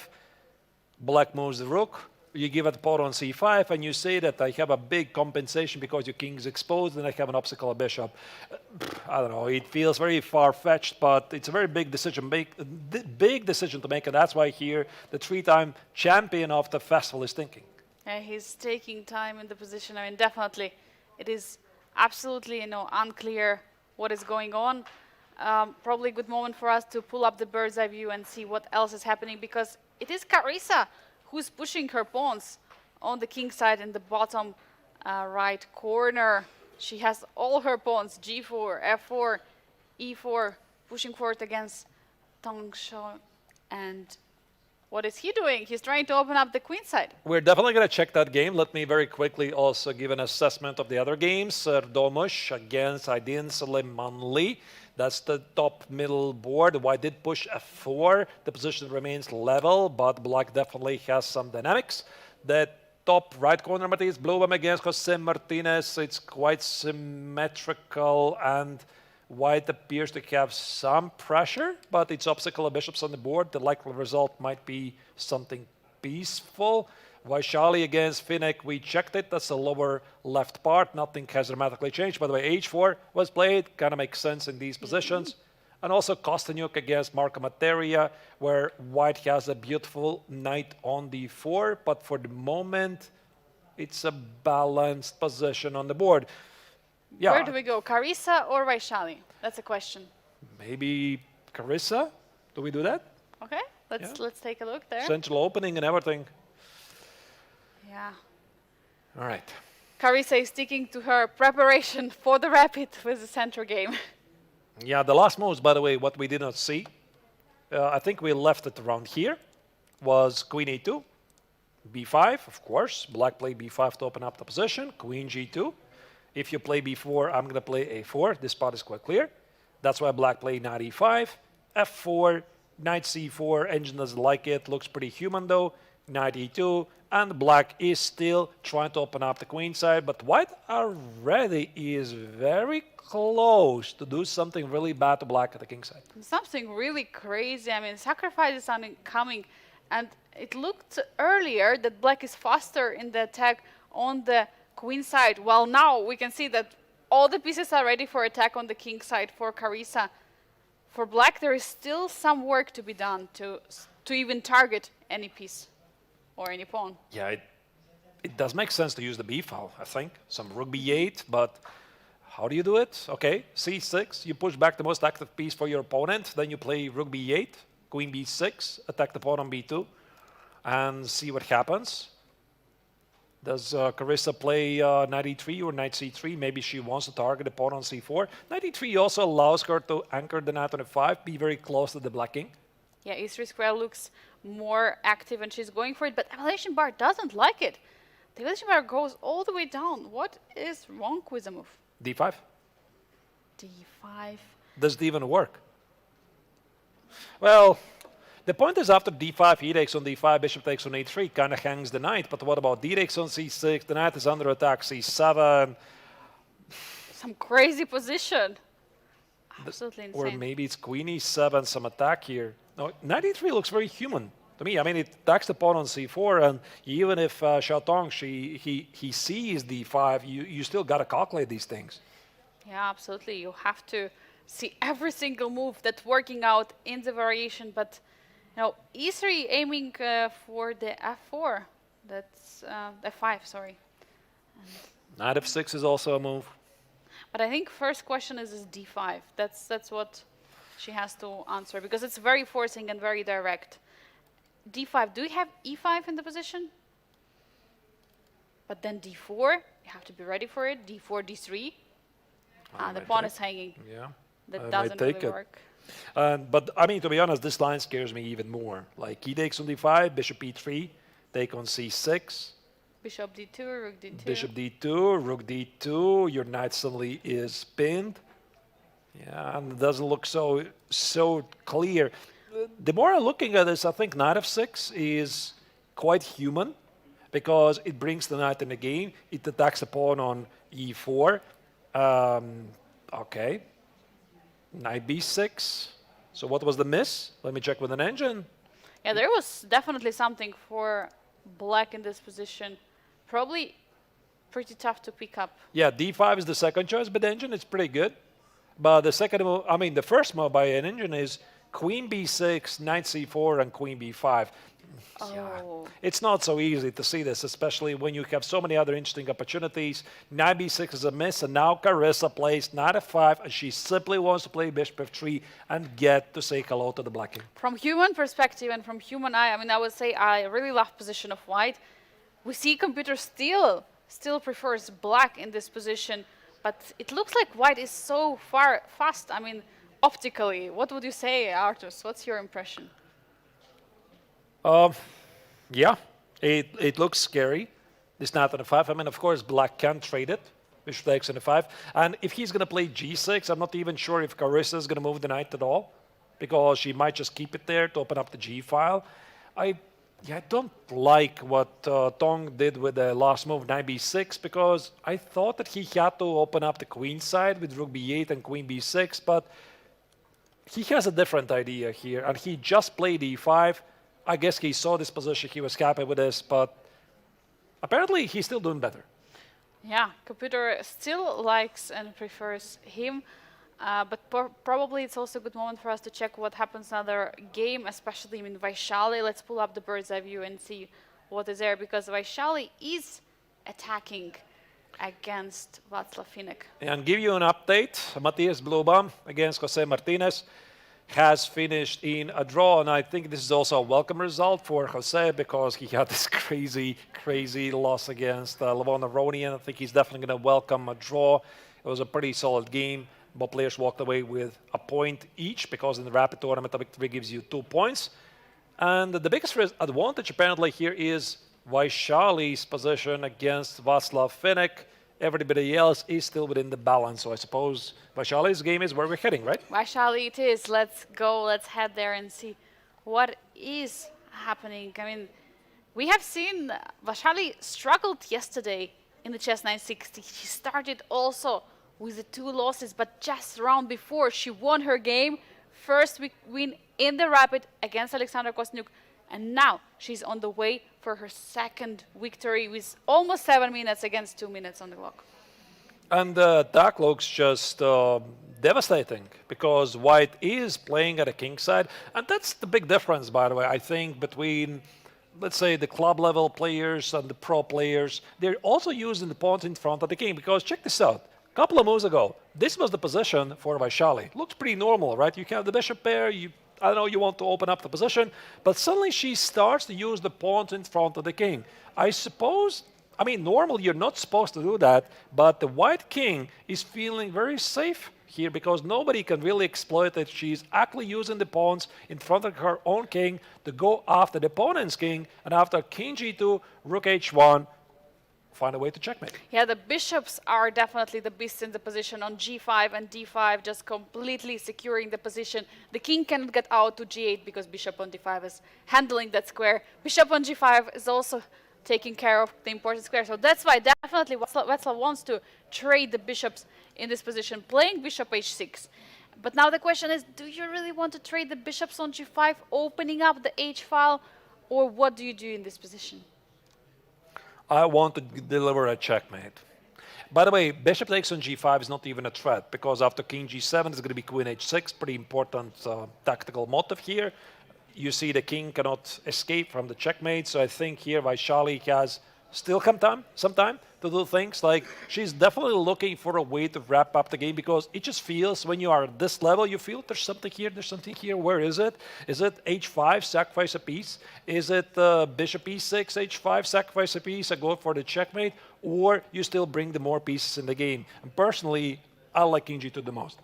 Yeah, g2 looks like a logical move, bringing up more pieces and improving the position. That's what they said, that if you don't know what to do, you know, just improve your pieces, improve your position, and that there is no direct threat. But no, she goes for bishop e6, attacking the rook, pinning them. Does she want to get the material and just simply be up in exchange? I mean, that also looks very practical and logical. But there's got to be something very concrete, which is what I'm not seeing. I mean, takes, queen f5, king g7. I do not see. Of course, you can take the exchange, yeah? Yeah. Okay, I was too focused. on delivering the checkmate. There's always the exchange, of course. Yeah, there's such a minor thing. Yeah, such a minor thing, but such a big one in the end games especially. So yeah, Vachier-Lagrave can just pick up and exchange. Just take the exchange. Looks really great. She has 5 minutes versus Black's 1. While Vachier-Lagrave is making up her decision, will she take the exchange or not? It is Tong Xiao who is improving against Carissa Yip. So let's pull up the bird's eye view to see what's actually happening there. But there are also some major development. Liam Le against Levon Aronian. What is happening there in the top left corner? The position changed drastically. Yeah, apparently Aronian is outplaying his opponent, because even though we have a material balance in the board, the black pieces appear to be more active. Vachier-Lagrave still has a winning position against Václav Finnick. That's a lower left corner. Kostenuik against Marco Materia, lower middle board, is still within the balance. Carissa Yip, oh wow, she's going for g6, this king set attack, which looks really promising, but the engine says no sir, because something bad is happening there. Yeah, because she gave up the b2 pawn. That was a problem, and Xiao is attacking her. A very, very, very tough position for Carissa right now. She's up in exchange for a couple of pawns, going for a desperate attack. Of course, we want to check the game of Aronian against Limble. I think that's going to be the next game we're going to go to. But here it seems that white is in trouble. The king is so weak. The bishop, the knight, and the queen, plus a couple of pawns, they got to find a way to cooperate together to hunt down the white monarch. Yeah, I mean, it's extremely tough because there are too many pieces around the white's king. And for Black, I mean, Black shouldn't be worried. Black can even play something like h6, just, you know, closing completely the position and continuing the attack. Yeah. Also, I want to mention g takes on h7 is not a threat. You can always play king h8. You don't have to take the pawn, because then you would allow your opponent to give some perpetual checks. In the meantime, bishop b4, queen takes on c2 was played by the Chinese grandmaster. Queen e4, rook f8. Oh, bishop c5 are major threats. I do not see Carissa surviving this. Yeah, there are so many huge threats in the position. It's very tough for Carissa in this moment. I don't know how she will be able to find the defense here. I just hope one thing, that she keeps playing the central opening. because it keeps delivering these very, very sharp, exciting openings. She defeated Vachier-Lagrave a couple of rounds ago. It was a spectacular game. Well, this game apparently didn't quite work, but it's fun to follow because how often do you get to see such openings? I mean, exactly. That's a big question. You don't really get often at all. I mean, and while Carissa is taking her time, I mean, I would suggest to go to the other opening, which was completely opposite to the central game. It was a Slav exchange, and the game Limle against Levon Aron, and then straight go to that game to see what is going on in the position. Because, as I see it, you know, What? Wait. There's a let's major. check. There's Let's a check what happened. major result because apparently Vachier-Lagrave lost against Václav Finek. Can we very quickly check what happened because she was completely winning? I know we have our live games, but apparently there was a major blunder. We left at this position, g4, queen h3, bishop e6. Just take the exchange. The exchange is right there. You can take it on c8. What is she doing? She played h5, rook Wait, she gives up a piece? rook what? What just happened here? She forgot about the bishop. She forgot about the pin on the g file. Or maybe what happened is that she forgot to take the rook on c8 and then play h5. She played h5 the second move. She simply forgot that bishop at f8 is under attack, but it seems that that's the result. Václav Finek apparently has won his game against Vachier-Lagrave with a major upset here. But Absolutely yeah, crazy. let's go back to the game. Let's go back to Limle. Limle against Levon Aronian. What is happening there? Because it looks like, from material perspective, it is complete equality. But look at this position, the pressure on the f file, this f2 square, f3 square, the pawn structure of black is just amazing. Yeah, black is definitely on fire here. He feels he's invincible because after this last round, amazing victory over Martinez, where he was down the rook, he managed to somehow win this, making one of the craziest comebacks in the history of Biel chess. He definitely feels really well right now. Now he's about to take down Limle. He plays king d6. The threat is to play, I suppose, g takes out of 3, rook g4, rook g2. Black is incredibly active here. And also on top of that, the Vietnamese grams is down to the last seconds. And how after this not to believe in luck, you know? He was so lucky in the previous round. He scores a victory. Now he continues on to winning because the momentum is continuing. Now a5, we see Limle is trying to create... What? No, don't worry. Don't Okay. worry. What has Rook just happened? a5 is a mouse sleep by the digital operator. Rook a5, rook d1 check, king e7. I find it really interesting that both players are ignoring the pawn on f3, meaning white doesn't take the pawn on g4 because the pawn on f2 becomes vulnerable, and black doesn't take the pawn on f3, well, because white can simply recapture it, but he definitely will do it at some point. Yeah, he will definitely do because f2 is always pinned. You cannot do anything about it. And this is actually the kind of a situation when you have the opposite colored bishops, but because of them, the attack is so much stronger. And even in the end game, which is absolutely insane, you cannot defend the f2 pawn with your b7 bishop. You will not be able to do it ever in your life. And just to give you an update of what's happening in other boards, Yezer Dormoshe is still in trouble again, this time against Aydin Suleimanli. He's suffering big time here in this rapid tournament. Alexandra Kostenuik is doing fantastic against Marco Materia. According to Valation Bar, she is winning, but let's follow this critical game of round 4. You know, Arthurs, I really would like to go to the yes against Aydin because here Levon has 2 minutes on the clock. And there are some major development. I mean, yes is no longer struggling, apparently. Something is happening and Aydin is blundering, yes is blundering. What is happening? Looks like, there was a repetition? No, some blunders happening? It looks like a repetition to me, even though the engine says that there's something wrong with it. And Aydin stops the clock. He wants to claim a threefold repetition. Where's the arbiter? I think the arbiter is going to come here and verify the claim of the young Azerbaijani grandmaster. And even though he's winning, according to an engine. Yeah, it says he's winning, but I guess he cannot really see what is going to happen. For yes, it would be so great to stop the heartbreak. Okay, the arbiter is coming, and he says, I would like to play this move, and it's going to be a threefold repetition, and the arbiter has to... The arbiter is going to check it, but I want to pull up the analysis board and explain what's going on, because apparently after queen G3. This is a pretty big mistake. Let's try to figure out why. Black cannot defend the bishop. He can play queen e6, give up the bishop, play queen h3, and apparently this attack is killing. So queen e6, queen e3, queen h3, king goes here, and what do? Takes, queen h5, the rook is dropping, g4, queen h3. It's a very difficult sequence, but both players are really, really low on time. Yeah, and this is actually the perfect moment for them also to think about the position in case it's not a threefold repetition, but apparently it's going to be a threefold repetition, right? Yeah, but Looks like so. That's a very unfortunate moment. Yeah, you don't often get to see this. Yeah, you're technically winning, but you're the one who is claiming the draw. Exactly, and it is Yes who is trying to see, who is trying to still keep on playing. Meanwhile, do we have some result in the Generation Challenge? What happened in the game of Alexandra? We have an update that Alexandra Kostenuik, she lost her game even though, according to an engine, she was winning. And while the players here on the screen, they're waiting for the confirmation, I'm just going to very, very quickly... No, there comes the arbiter. Let's see what's the decision. What does he decide?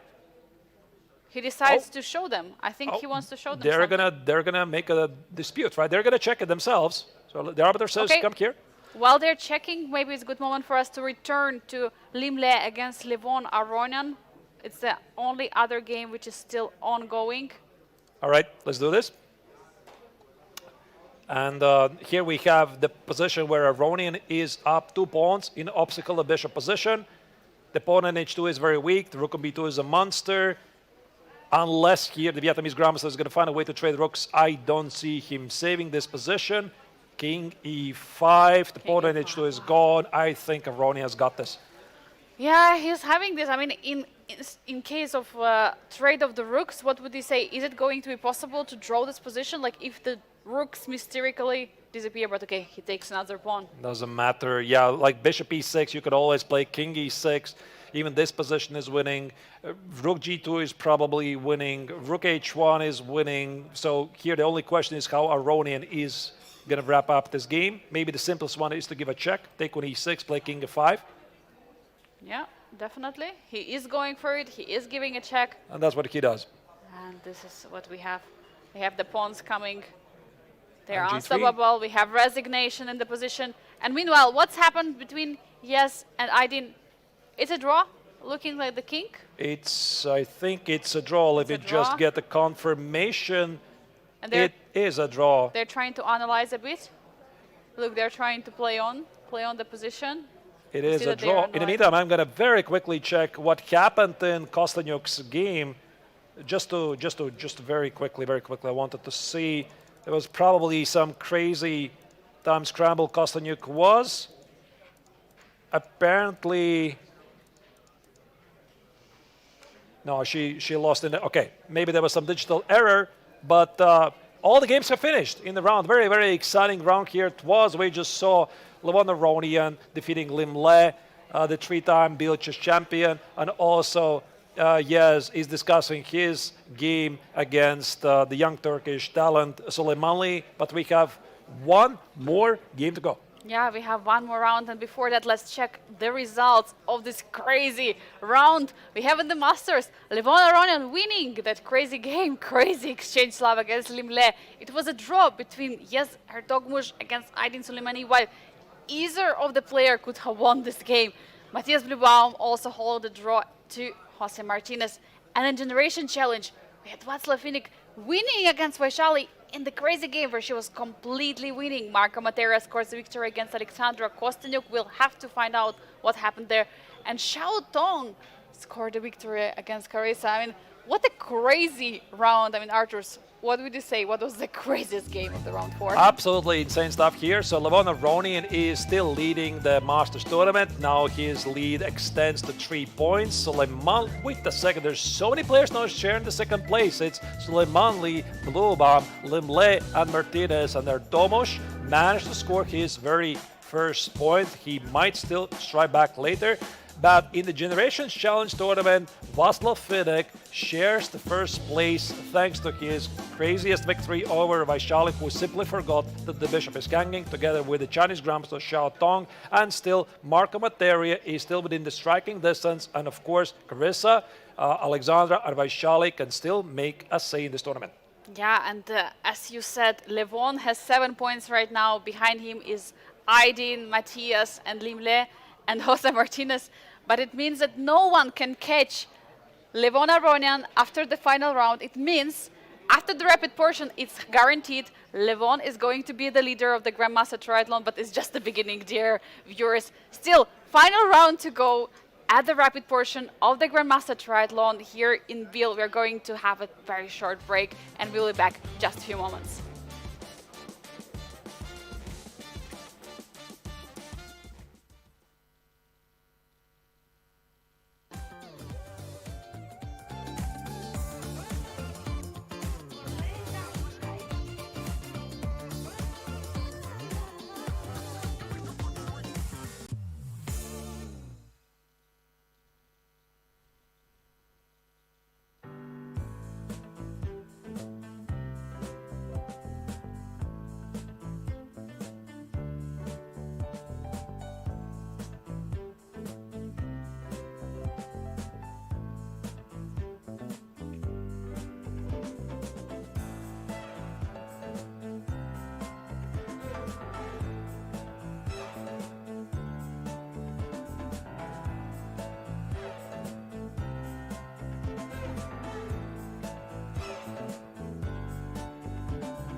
My son was playing chess.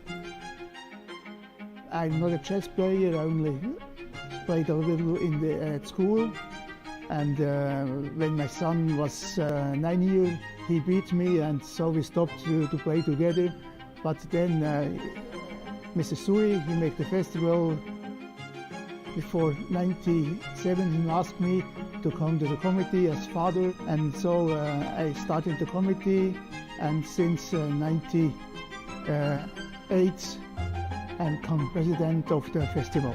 Yes, we started the festival now today, and we are also thinking of the next year when it's the 60 festival without interruption, and so we are preparing something special.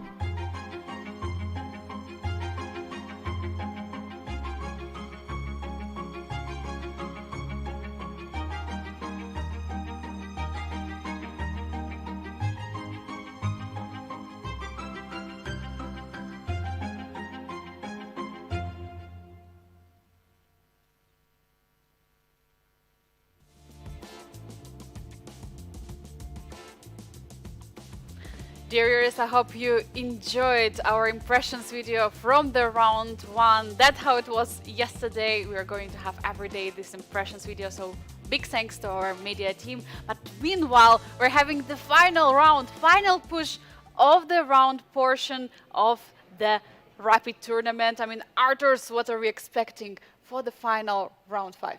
Big drama, as usual, because this is what we are seeing here in the Rapid tournament. We already saw it yesterday. Now it's the same. That's what happens when you're playing accelerated time control games. And this is the pairings for the final round. Levon Aronian, the leader of the tournament, he is going to take on the recent 50 candidates tournament player, Matthias Bluebaum. Jose Martinez, known as Jospem in online chess. He's going to take on the youngest participant of the event and also the recent recordist making the 27th Kangdilo Club, Erdomush Suleimani, against the 3-time winner Lim Le. And then, of course, in the Generations Challenge, we have some younger players versus ladies.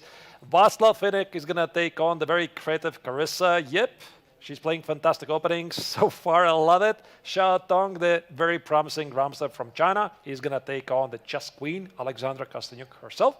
And Marco Materia, the winner of the Chess 960 tournament, he is going to take on the current challenger for the World Championship title, Vaishali.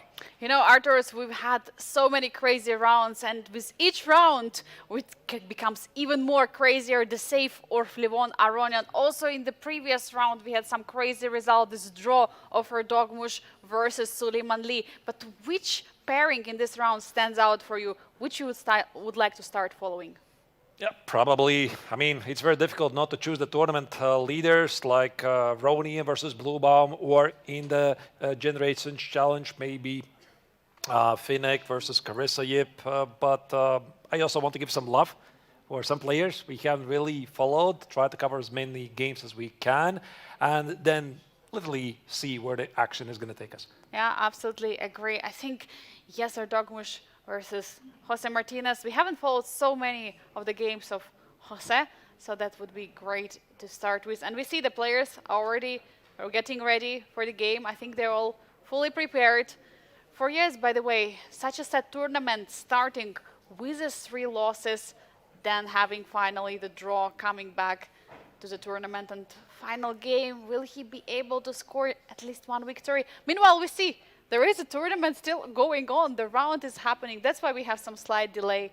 The Open Rapid Championship is still It's definitely something Rook and Bishop versus Rook. It's always Rook and Bishop versus Rook, or Rook and Knight versus Rook. I don't think there's a single Rapid or Blitz tournament where they don't have this very, very famous endgame. And by the way, I think we just saw the arbiter came and said, listen, buddies, you have to finish your game. You have to finish because otherwise...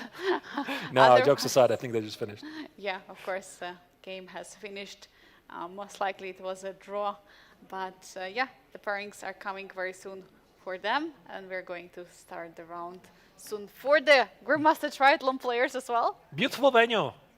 Here in the Biel Congress Center. Outside, it's quite hot. Typically, I think it's about plus 30 degrees Celsius. I think when we arrived it was like plus 35, but here in the Biel Congress Center, in the second floor, it's pretty cool. Yeah, we're sitting here on the first floor.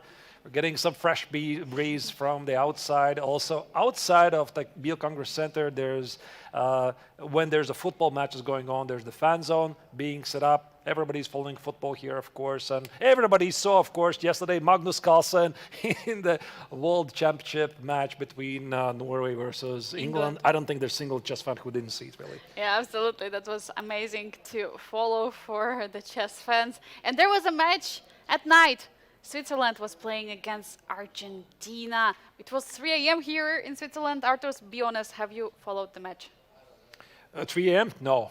I think I fell asleep at 1 a.m. after they played the first match. After 90 minutes, it was a draw. I didn't really know how it finished. Apparently, I missed the best bits, but what to do? Had to wake up early on and get ready for this day in the Biel Chess Festival. The players are, by the way, getting ready. This is Matthias Bluebaum, awaiting his opponent, Levon.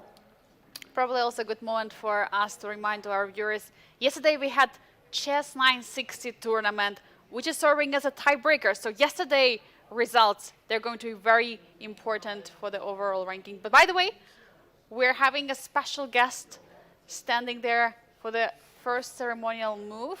So we're going to see what is going to happen.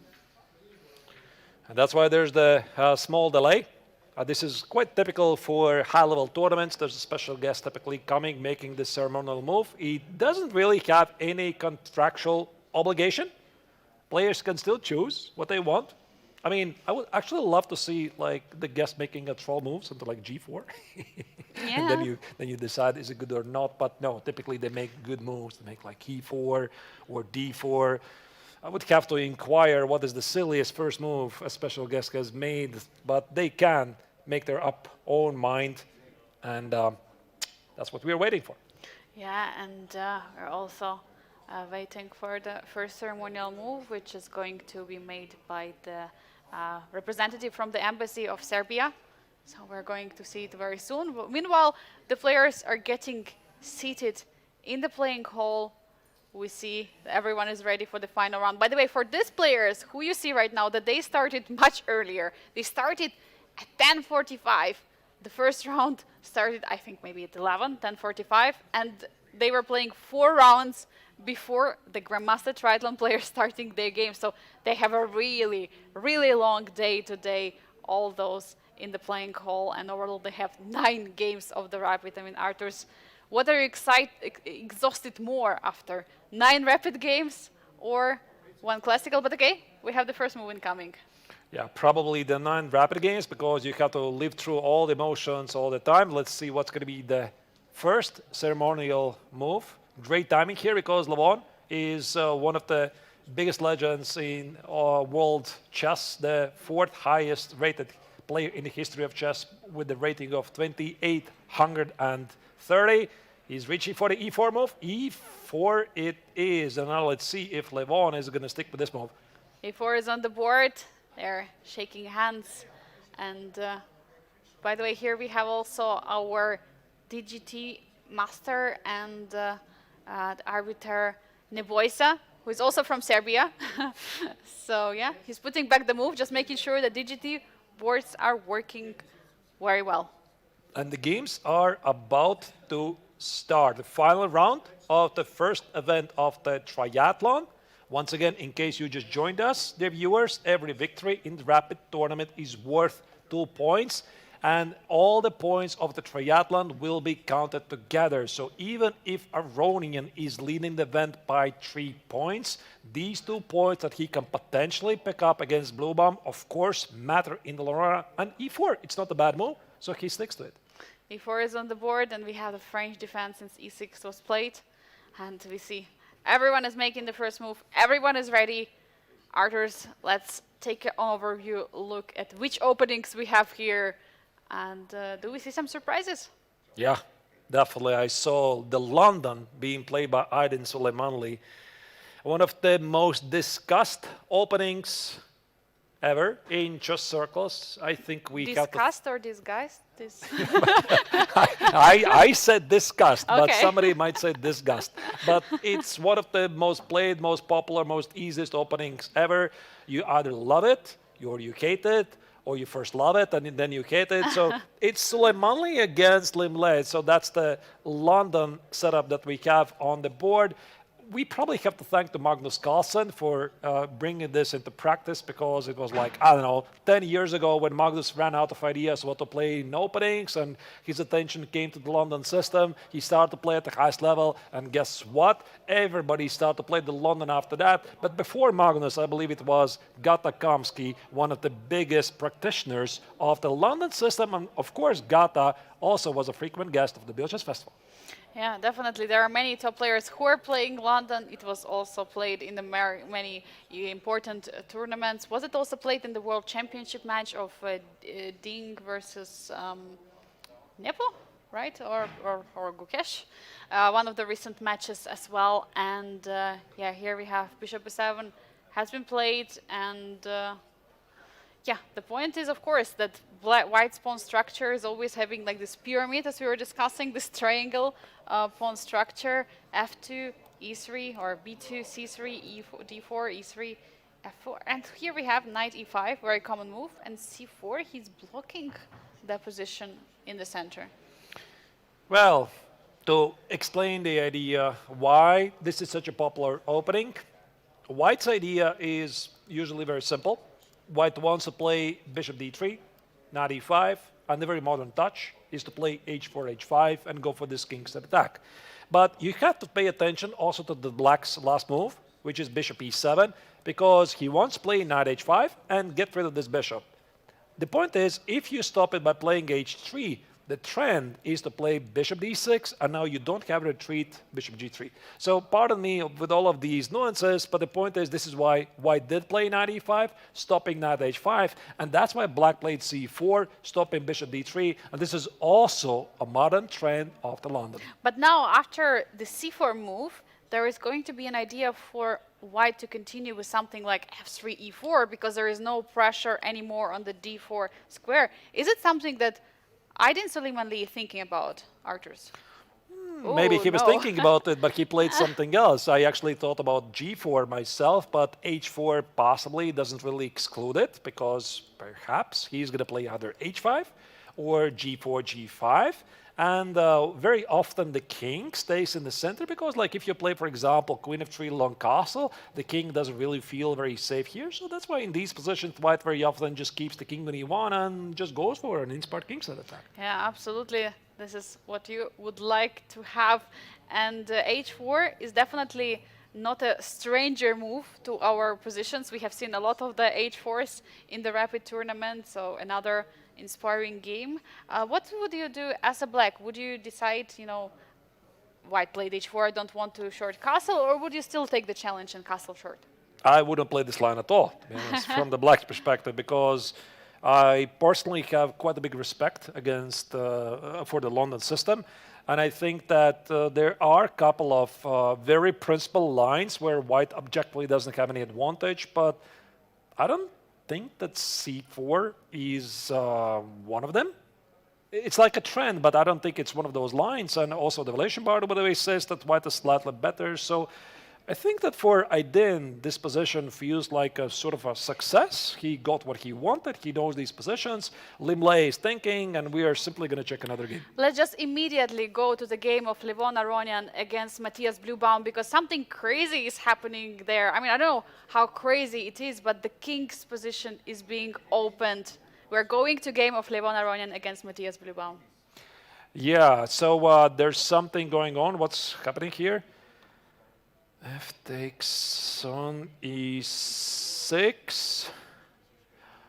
Yeah, by the way, just to give you an update of the game of Martinez against Ardomosh, I think there's some transmission error. They're going to fix that in a moment. The evaluation bar is not correct. Well, what do we have here? Yeah, we have some open diagonal to the king. I mean, it's a French defense.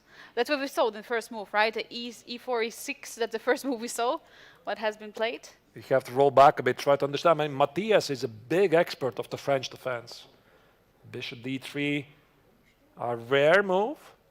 I suppose this is what surprised Matthias. And Levon just gives up the pawn on d4, says you can take it. And finally, Matthias did take it, but White managed to open up the king side. I know this line. This is a very interesting line. Like, not in this move order, but when I was in the Naroditsky Memorial, I did some prep with Danya. I used to play before, and one of his favorite setups against the French was e5, d5, knight f3, c takes on d4, and bishop d3, and go for the same idea. Give up the pawn on d4, play short castle, play knight e2, etc. And that's why Levon's idea of playing e5, f4, knight f3, and playing bishop d3, it kind of feels similar to this setup. You give up the pawn on d4, but you're going to play something like knight e2, block the pawn, go for f5. And whatever Matthias was supposed to do, it was not this, because White very quickly is starting a kingside attack. Yeah, now the question is, where do you put the knight from the c3? I mean, since Levon is taking his time, it's not so automatically that it's e2, because the problem is that the pawn on e5 is also hanging. I mean, how do you defend the pawn and also step away with the knight? He must have some kind of a plan, but which plan is it? Does it involve some kind of queen h5 potentially, you know? Oh, and he's going for it. Yeah, I was about to suggest knight e4 and try to figure out does it work. Levon immediately came up with the move. Wow. Queen b6 spinning the knight on d4. I think we have to show where's the problem. Why are you going to take on d4? Knight e4, queen h5, g6, bishop g6, queen g6, here, and whatever checkmate you prefer. With f7 and rook f7, you can't do this. You simply can't do this. And that's why queen b6 was played, pinning the knight on d4. And now the question is, how do you stop this nasty pin? Because knight d4 is a threat, or queen d4 even with a check, even bigger threat. I mean, how do you stop it? How do you defend the knight? Is there knight c2, e2, or what exactly you do? But if you play knight c2, e2, queen h5 is not any longer going to be an issue. First, I want to check what happens after queen h5. Let's check. Queen h5. Black suddenly has the d8 square, which is vacated by the black queen. And if you keep hunting down the king, it escapes to c7. And suddenly, there's no follow-up. Like, there's no moves. There's no 96 check because the king is pinned. So that's why Levon is not responding immediately. Maybe knight e2 is a move. Maybe bishop e3 is a move. Maybe you give a check first. I think you can do this. Check. Here. Bishop e3. Knight takes on d4, and if you completely run out of ideas, you could always play queen h4 and collect back the knight. Yeah, definitely. I mean, you have many ideas in this position. I mean, even if you don't want to go all in with the attack, now there is double attack. But bishop e3 is being played. So the point is that, of course, you cannot take twice on d4. There's going to be bishop g6 and nasty threat from Levon Aronian in this position, because otherwise he's going to lose. No, he's not going to lose. Or he's going to lose material. Bishop g6, because then they're just going to take the knight on d4. So what's the threat? Knight d4, bishop g6, bishop d4? Oh, you could just take it. No, here you cannot, because it's coming with a check. Check? Yeah, you can't do it. Sorry. Because it's coming with a check. Yeah, you can't do it. You can't do it. So you have to do it first. So knight d4, bishop g6. Which is, by the way, on the board. But bishop g6, you're still down a piece, right? Bishop g6 takes, bishop d4, you're down a piece. Oh, so you have to play queen h5 and queen h4. Your idea. I suppose h5? there's many moves. I love it. Levon my just God. played a cold move, king h1. Walk away from the pin, threaten to play bishop takes on d4, bishop g6. I think it's just an opening disaster for Matthias. Maybe I'm like too much of paying attention to the evaluation bar, but the king for black feels so exposed. Bishop d4 is a massive threat. Absolutely. I mean, how do you stop this threat, by the way? Because Bishop c5? bishop c5. b4. Oh my god, counterattack. Every single move, just calm.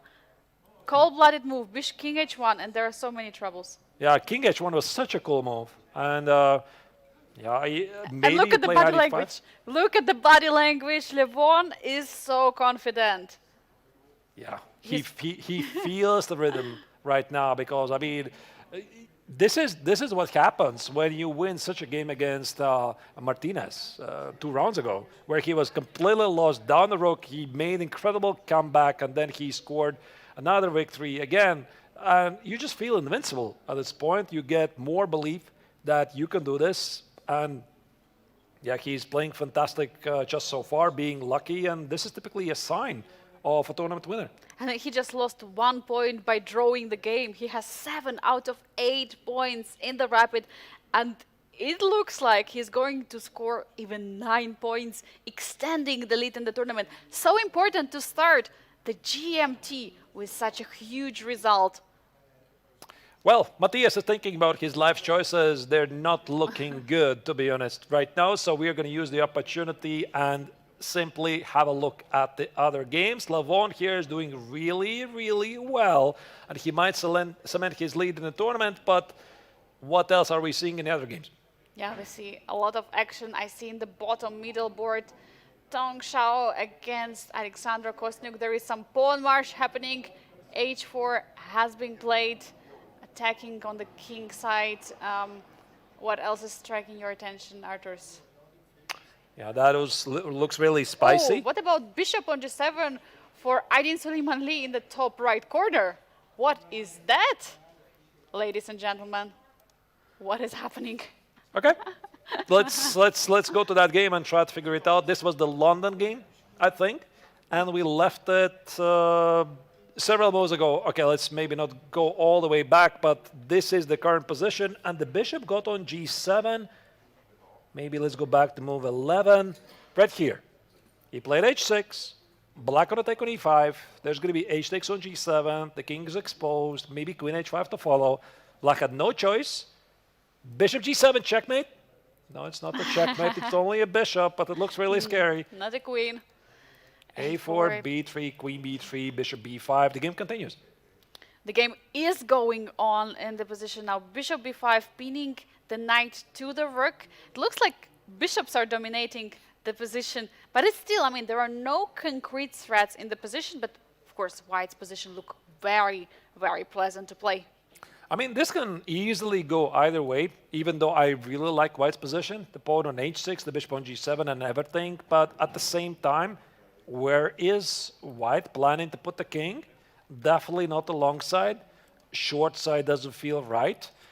Perhaps f3 and king f2, but black will get rid of the spin at some point by playing a6 and seeking counterplay with e5. But be careful, you cannot play a6 just yet, because bishop d7, queen d7, the pawn on b6 is hanging.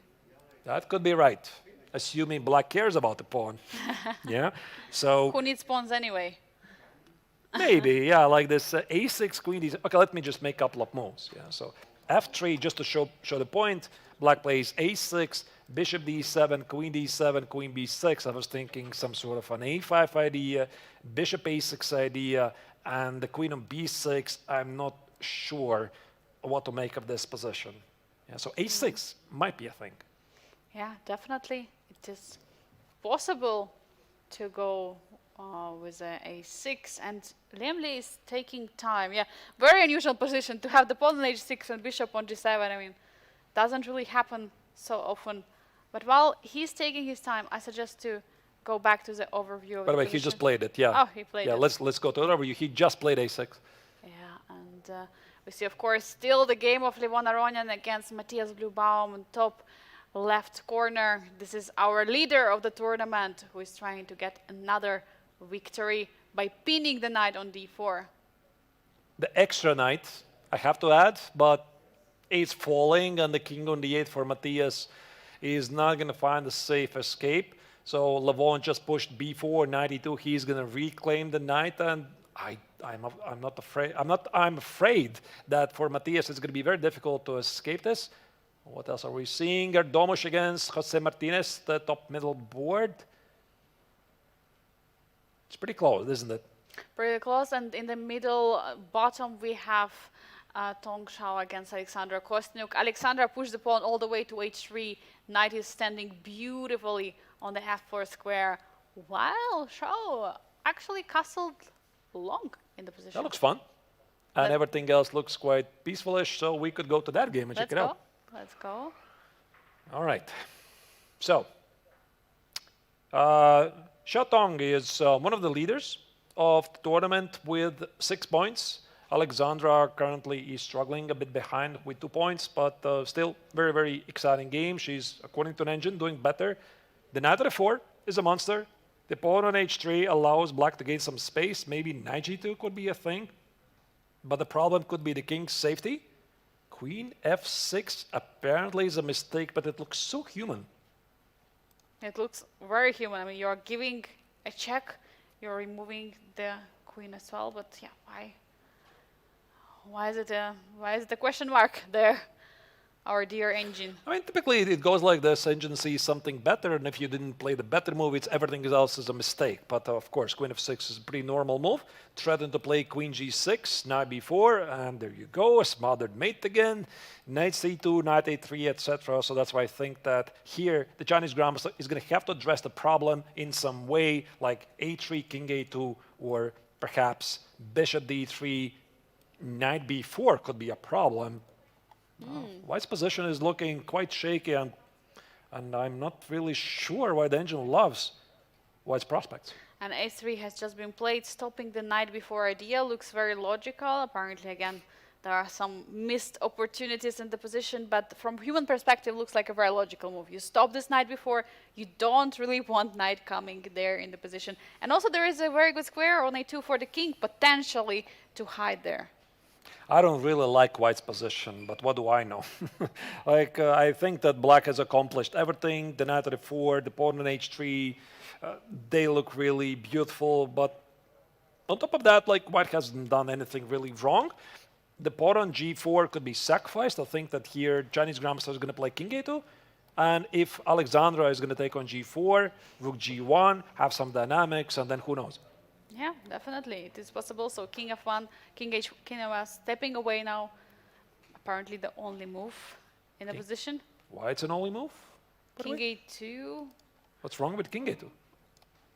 Apparently something was there. Some tactics. Our computer. Some tactics. I'm not sure where the tactics are.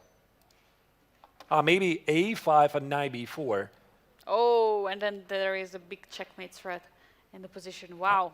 Yeah, that's why he played king a1, just to make sure this never happens. Very precise. Yeah, super precise.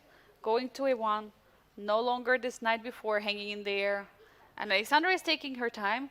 She understands. She is in control in this position right now, and it's going to be her chance to score 1 or 2 points in this game, because it's very, very important to start the classical, with some extra points from the rapid. And it also feels that White is going to play knight e5.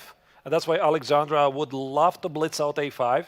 a5 and knight b4 and knight c2. But really good players are always really so into the opponent's responses. So you're thinking, what would I do if I was playing from the White's perspective? And I think it's got to be knight e5. So let's say a5, knight e5. You can't take with the knight because these pieces are going to be under attack. And if after a5, knight a5, takes my knight is under attack. Do I like this position? Maybe I don't like this position. I don't like to take the pawn on g4. So that's why I think that here for Alexandra, this is a pretty big decision to make. But Alexandra's time is ticking. She has 5.5 minutes on the clock, 8 for Tong Xiao. Time will be deciding factor in this position. I mean, we'll have to find out, but I suggest to pull up the bird's eye view to see what else is going on. Again, we still have our leader, Levon Aronian, winning the position against Matthias Bluebaum. Rook is already getting to the f7 square. Would you like to check what is happening there? Let's dive into the game. How winning is it, really? Is it winning, or it's very much winning, or it's slightly winning? But he has recaptured the lost piece, and now he's down a pawn. Doesn't really feel to be relevant, to be honest, because the black king is in danger and Matthias is trying to desperately survive here. Rook a7, smart defense, and if somehow black could get the king on b8, he would do it in a heartbeat. Yeah, just if king could jump like a knight above the pieces, but unfortunately king cannot do so, and yeah, king c7, king b8 is unfortunately way too slow. Levon is activating another rook from a1, super logical, bringing it to f1. I think he wants to take on g7 and then double the rooks. for some reason, he didn't want to take on g7 immediately. Probably he thought that those pawns are falling anyway. So let's say black decides to run for his life and play something like king c7.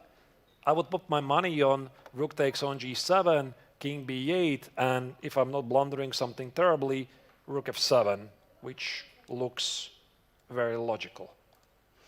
Yeah, definitely. Very logical, just doubling on the 7th rank. I did blunder something though. Yeah. All right, but yeah, rook f1 looks super logical. Levon's position is feeling amazing. Levon is in a great shape. I wonder what he's going to do tomorrow, because tomorrow we have a rest day. Is he joining us for the excursion? Hopefully, I mean, all players are invited for excursion. We're going to talk about it a bit later, but yeah, every rest day at the Biel Chess Festival is very exciting. There's always program created by our organizers. It's going to be amazing. One of the best watch companies in Switzerland, Omega, we're going to visit it. This is happening tomorrow, but today we still have some chess, and while Levon is thinking about his beautiful position, he's still trying to figure out how to convert this to a full point and dominate the rapid section of the triathlon. We have still more games to follow, and we are gonna see where the action is taking us from here. Is there something super spectacular, unusual, or at least weird happening? Top middle board, Jose Martinez against Erdogmus. The game we haven't really followed. There is a beautiful knight standing on the d4 square. There is a pawn break from white right now happening with the f4. But I see the devaluation bar prefers black way too much. What's the reason for that? Is there some tactics happening there? We are definitely going to go to that game. I will very, very quickly give an overview of what's happening in the other games. Suleimanli against Limble. He still has the bishop on g7 on top right corner. He's pushing a bit, but the position is getting really sharp. By the way, he did win the pawn on b6. We're discussing this briefly. Then we have Václav Finek against Carissa Yip, lower left corner. It appears to be quite balanced, if I may say so, but I like sort of white's position more. Oh, wait, white is down a pawn. Alexander Kostenuik against Tang Zhao played knight g2 in the lower middle board. Now she has a pawn which is about to become a queen, if the circumstances are going to be right. And then we have Marco Materia against Vaishali, lower right corner, which is what is this? This looks like there is a material balance, but very active position for Marco. Pawn on d5, knight on b5.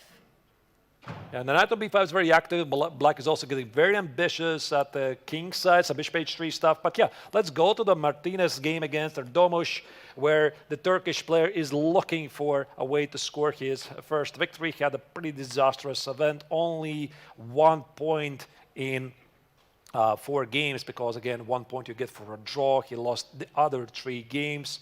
It was really rough stuff for him against Matthias Bluebaum, and yeah, he didn't really recover ever since. But this is what the players learn. They never look back. They just have to focus on the next game. And that's what he did.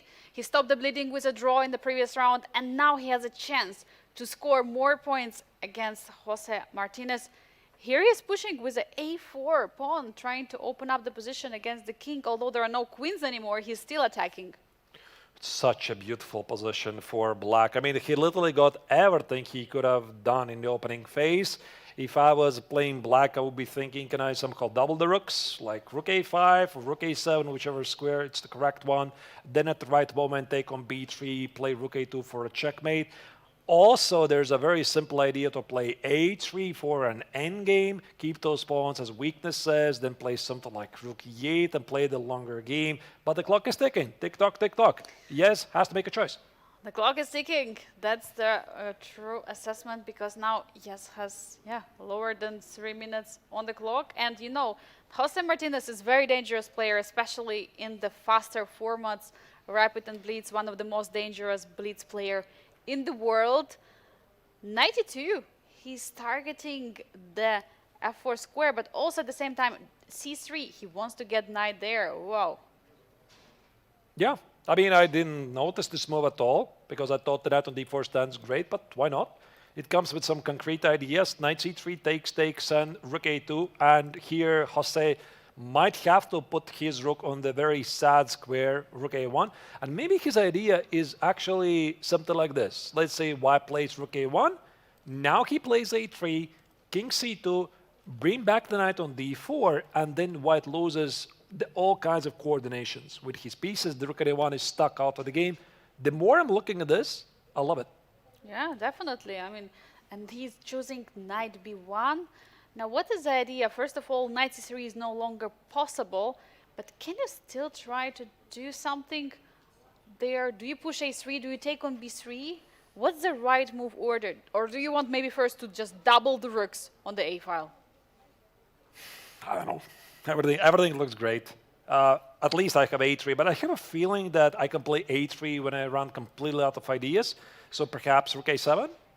It looks logical, and then I'm threatening immediately to take on b3 and double the rooks. But if I'm playing rook a7 from the black's perspective, I also need to figure out what I would do if I was playing with white. So what I'm doing, let's say rook a7, rook d2, and now maybe I can take on b3, and double the rooks, because you can take on e2. There's going to be rook a2 check, king c1, and I'm picking up the exchange. It looks very human, and maybe Yagiz right now is thinking which is the right square. Perhaps rook a7 just to extra protect the knight on d7. Yeah, No, he's taking doing first something on else. f4. It just always amazes how people think differently. Yeah, and also finding out some other different moves. So what to do, how to take with the white on f4. Do you take with a knight because you would like to trade this knight on e2? Super dangerous piece. Knight f4, I think it looks very reasonable because I don't like this knight on e2 at all. I would love to eliminate it. And no, Jose takes with the g-pawn. He keeps the knight to e2 alive. The action is slowly heading to a time scramble where Yagiz has a time problem, but I think we still have to check the other games and see what we might be missing in both sections of the triathlon. Levon Aronian against Matthias Bluebaum. Levon is still pushing. He's taking all the pawns on the king side, still attacking. It's a top left corner, as well as Aydin Süleymanli in the top right corner. He's still up a pawn and he's attacking. Well, it's still very much winning. Now it's more winning than it was winning before, so let's go to this game. By the way, there's a double exclam move by the Armenian superstar. He just played queen takes on h6 move, but I think the reasoning is pretty simple, because white wants to deliver a fork on c6. Knight takes on d3 is not a hanging bishop, because knight c6, you just drop the queen. And this is why Matthias played king c7. King c7, but then there is queen g7 taking the knight. Can I do it? Knight e7. Knight e7. But then there is a rook f7. Is it not getting dangerous? Bishop e5. Yeah, everything is dangerous. Oh, bishop e5. Another, I mean, Levon is on fire. I mean, check this out. He's just enjoying himself too much. You're going to take on b5. Knight takes on b5 is a fork. The rook on e8 is under attack. Now this king is never going to feel safe, because even if you play at some point king b8, the b file is open. 3 brilliant moves that he played in the last 5 moves. I'm absolutely crazy for Levon. I mean, this is what he's showing here. His experience, his creativity in the game. That's why we love having Levon here. Bishop d7, trying to defend. Do you have queen g7 here? Do you want to try to pin and attack the knight on e5, or what else do you want to do? It looks very promising. Yeah. Queen g7, no, Levon goes for something simpler. Knight e7 allows knight e6. That this is pretty clear.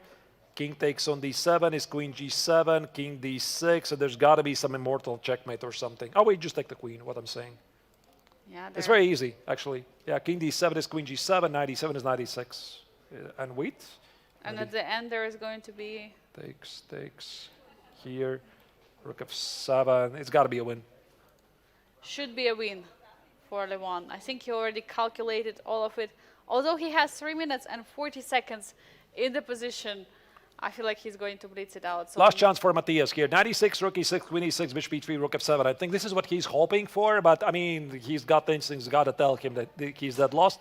And right now, I know this look very well from Matthias's part. He's trying to recall, where did I go wrong? How did I get things get mixed? Knight e6 is happening. Knight c5 is destroying here. So you got to play rook e6. What else?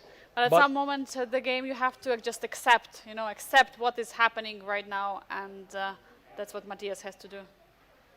So yeah, I don't see any defense. The only try here is to take with e6, and yeah, like moments ago he was trying to recall what happened in the opening phase. How did he get tricked in his beloved French defense? A game to forget for him. But what a great game by Aronian. No, he plays King C8 instead. King C8 stepping away, but of course now you can choose what you would like to do. Do you take with a bishop, with a knight? What do you do in this Knight position? c5 looks killing. Knight c5 is Queen c6. Yes. Knight c5, rook takes on e3, same Queen c6 and background checkmate. Levon is looking for the cleanest way to wrap up the game. He's just trying to calculate not to mess up anything, because there for sure, with such a time on the clock, you still can blunder. But no, Knight c5 is on the board. Rook e3. Will we see Queen c6? There's got to be some simpler way to get the things done. Queen c6, there's still Queen c7.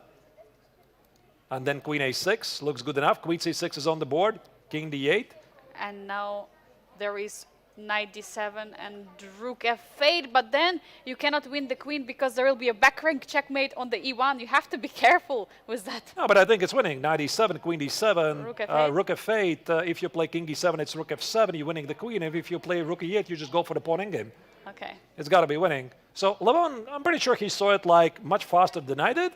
And Knight b7 is probably winning. Everything is winning. Yep, Levon plays Knight b7. It's good enough.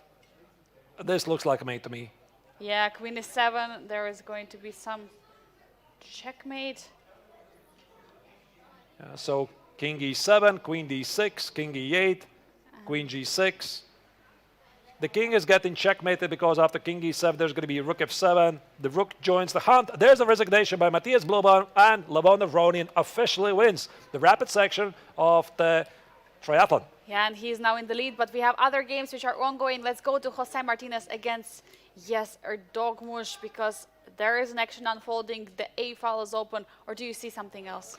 Yeah, the other games seem to be quite balanced, as much as I could tell from the overview. So let's go to this game where the Turkish star is looking for his first victory. So far, he has played a really beautiful game here. The knights on d4, the knight on e5. Also, the supreme control of the A file seems that white is about to be crushed here. f6, nice touch. On top of that, black is up a pawn. But it's 14 seconds. What worries me. Now he's getting lower and lower on the clock, and Jose Martinez is in control with 2 minutes and 40 seconds. And but of course, as we know from today and also from yesterday, for Yagiz, I mean, he's always in the time trouble. He's always getting there, and he is playing moves with 1 second, which are just simply, the best moves in the position. You were checking it like top engine moves.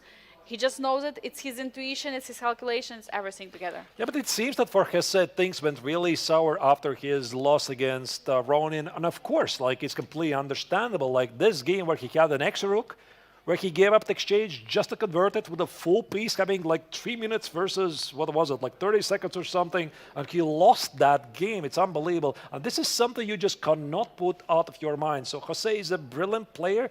He is being a beast in online chess. He came here to be able to prove that he could also be an excellent player over the board, but this loss against Aronian, it's haunting him. Definitely it is. And look at this, Rook A1 has been played. Yes, would like to bring another rook to the A8 and then A2 and just checkmate. That would be ideally for him. But Jose ignoring all the threats. He's playing Rook G3. G3, and looks like there's got to be already a killing shot at some point. King B2, where's the mate? Where's the mate? So Erdogmush is like, where's the mate? I mean, there's no mate. I mean, how can be there's no mate? Okay, let me go back. Rook B3, stepping backwards. The other rook is also ready to join the game, join the position. Yeah, you can see the shake of the head of the young Turkish player. He's very, very nervous here. He desperately wants to score finally the victory here. Again, his tournament result in the rapid section maybe is not the best, but every single point matters for the triathlon. These 2 points he does want to pick up.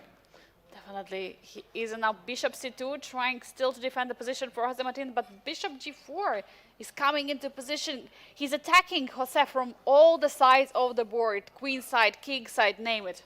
Yeah, but the longer the game continues, the more nervous you get because you've been winning the game strategically for, like, I don't know, the last 20 or 30 Bishop moves. D1, look at this. And your opponent is not resigning.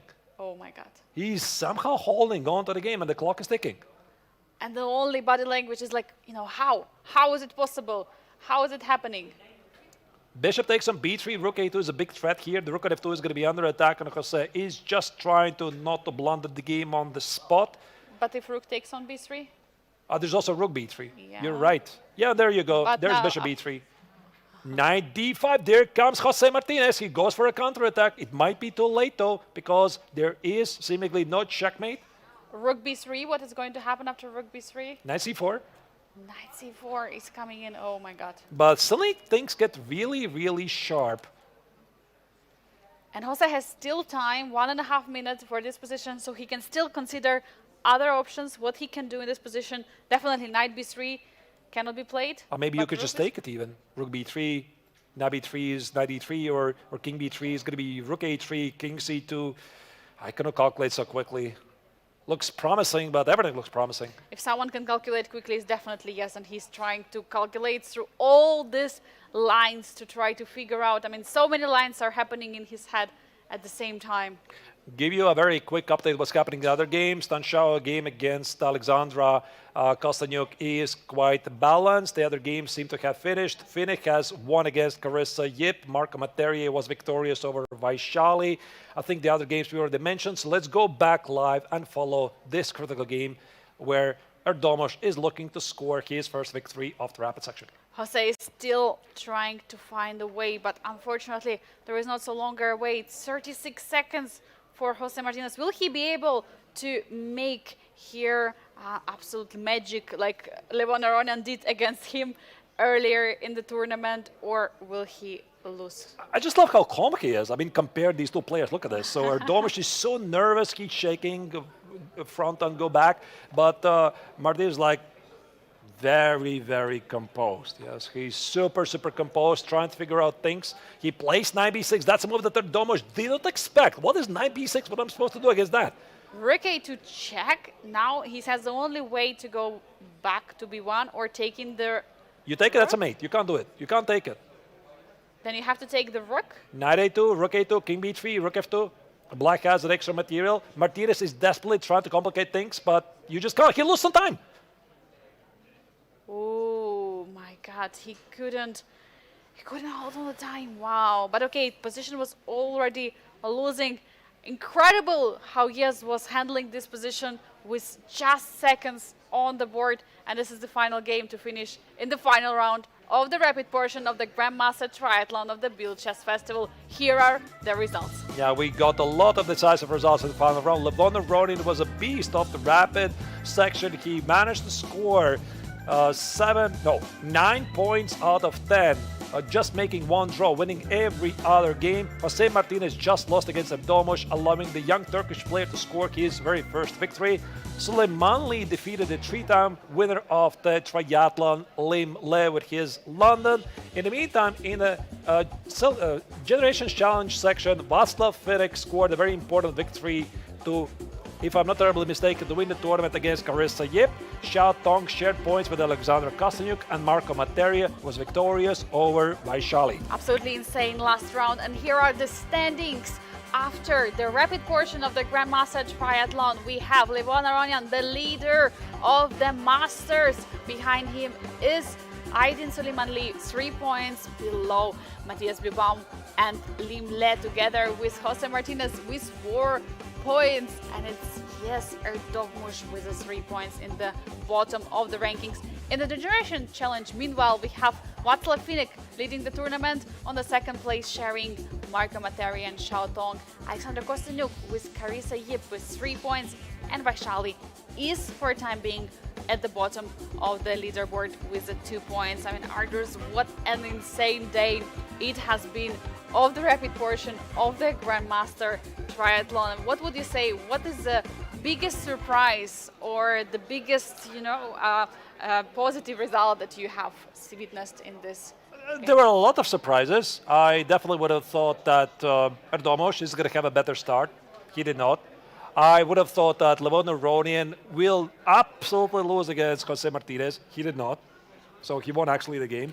And it was really fun to follow. We saw a lot of time scrambles, a lot of heartbreaks. There was a lot of drama, mistakes. But this is why rapid chess is exciting. And it's still only the first part of the triathlon because we have still the classical portion.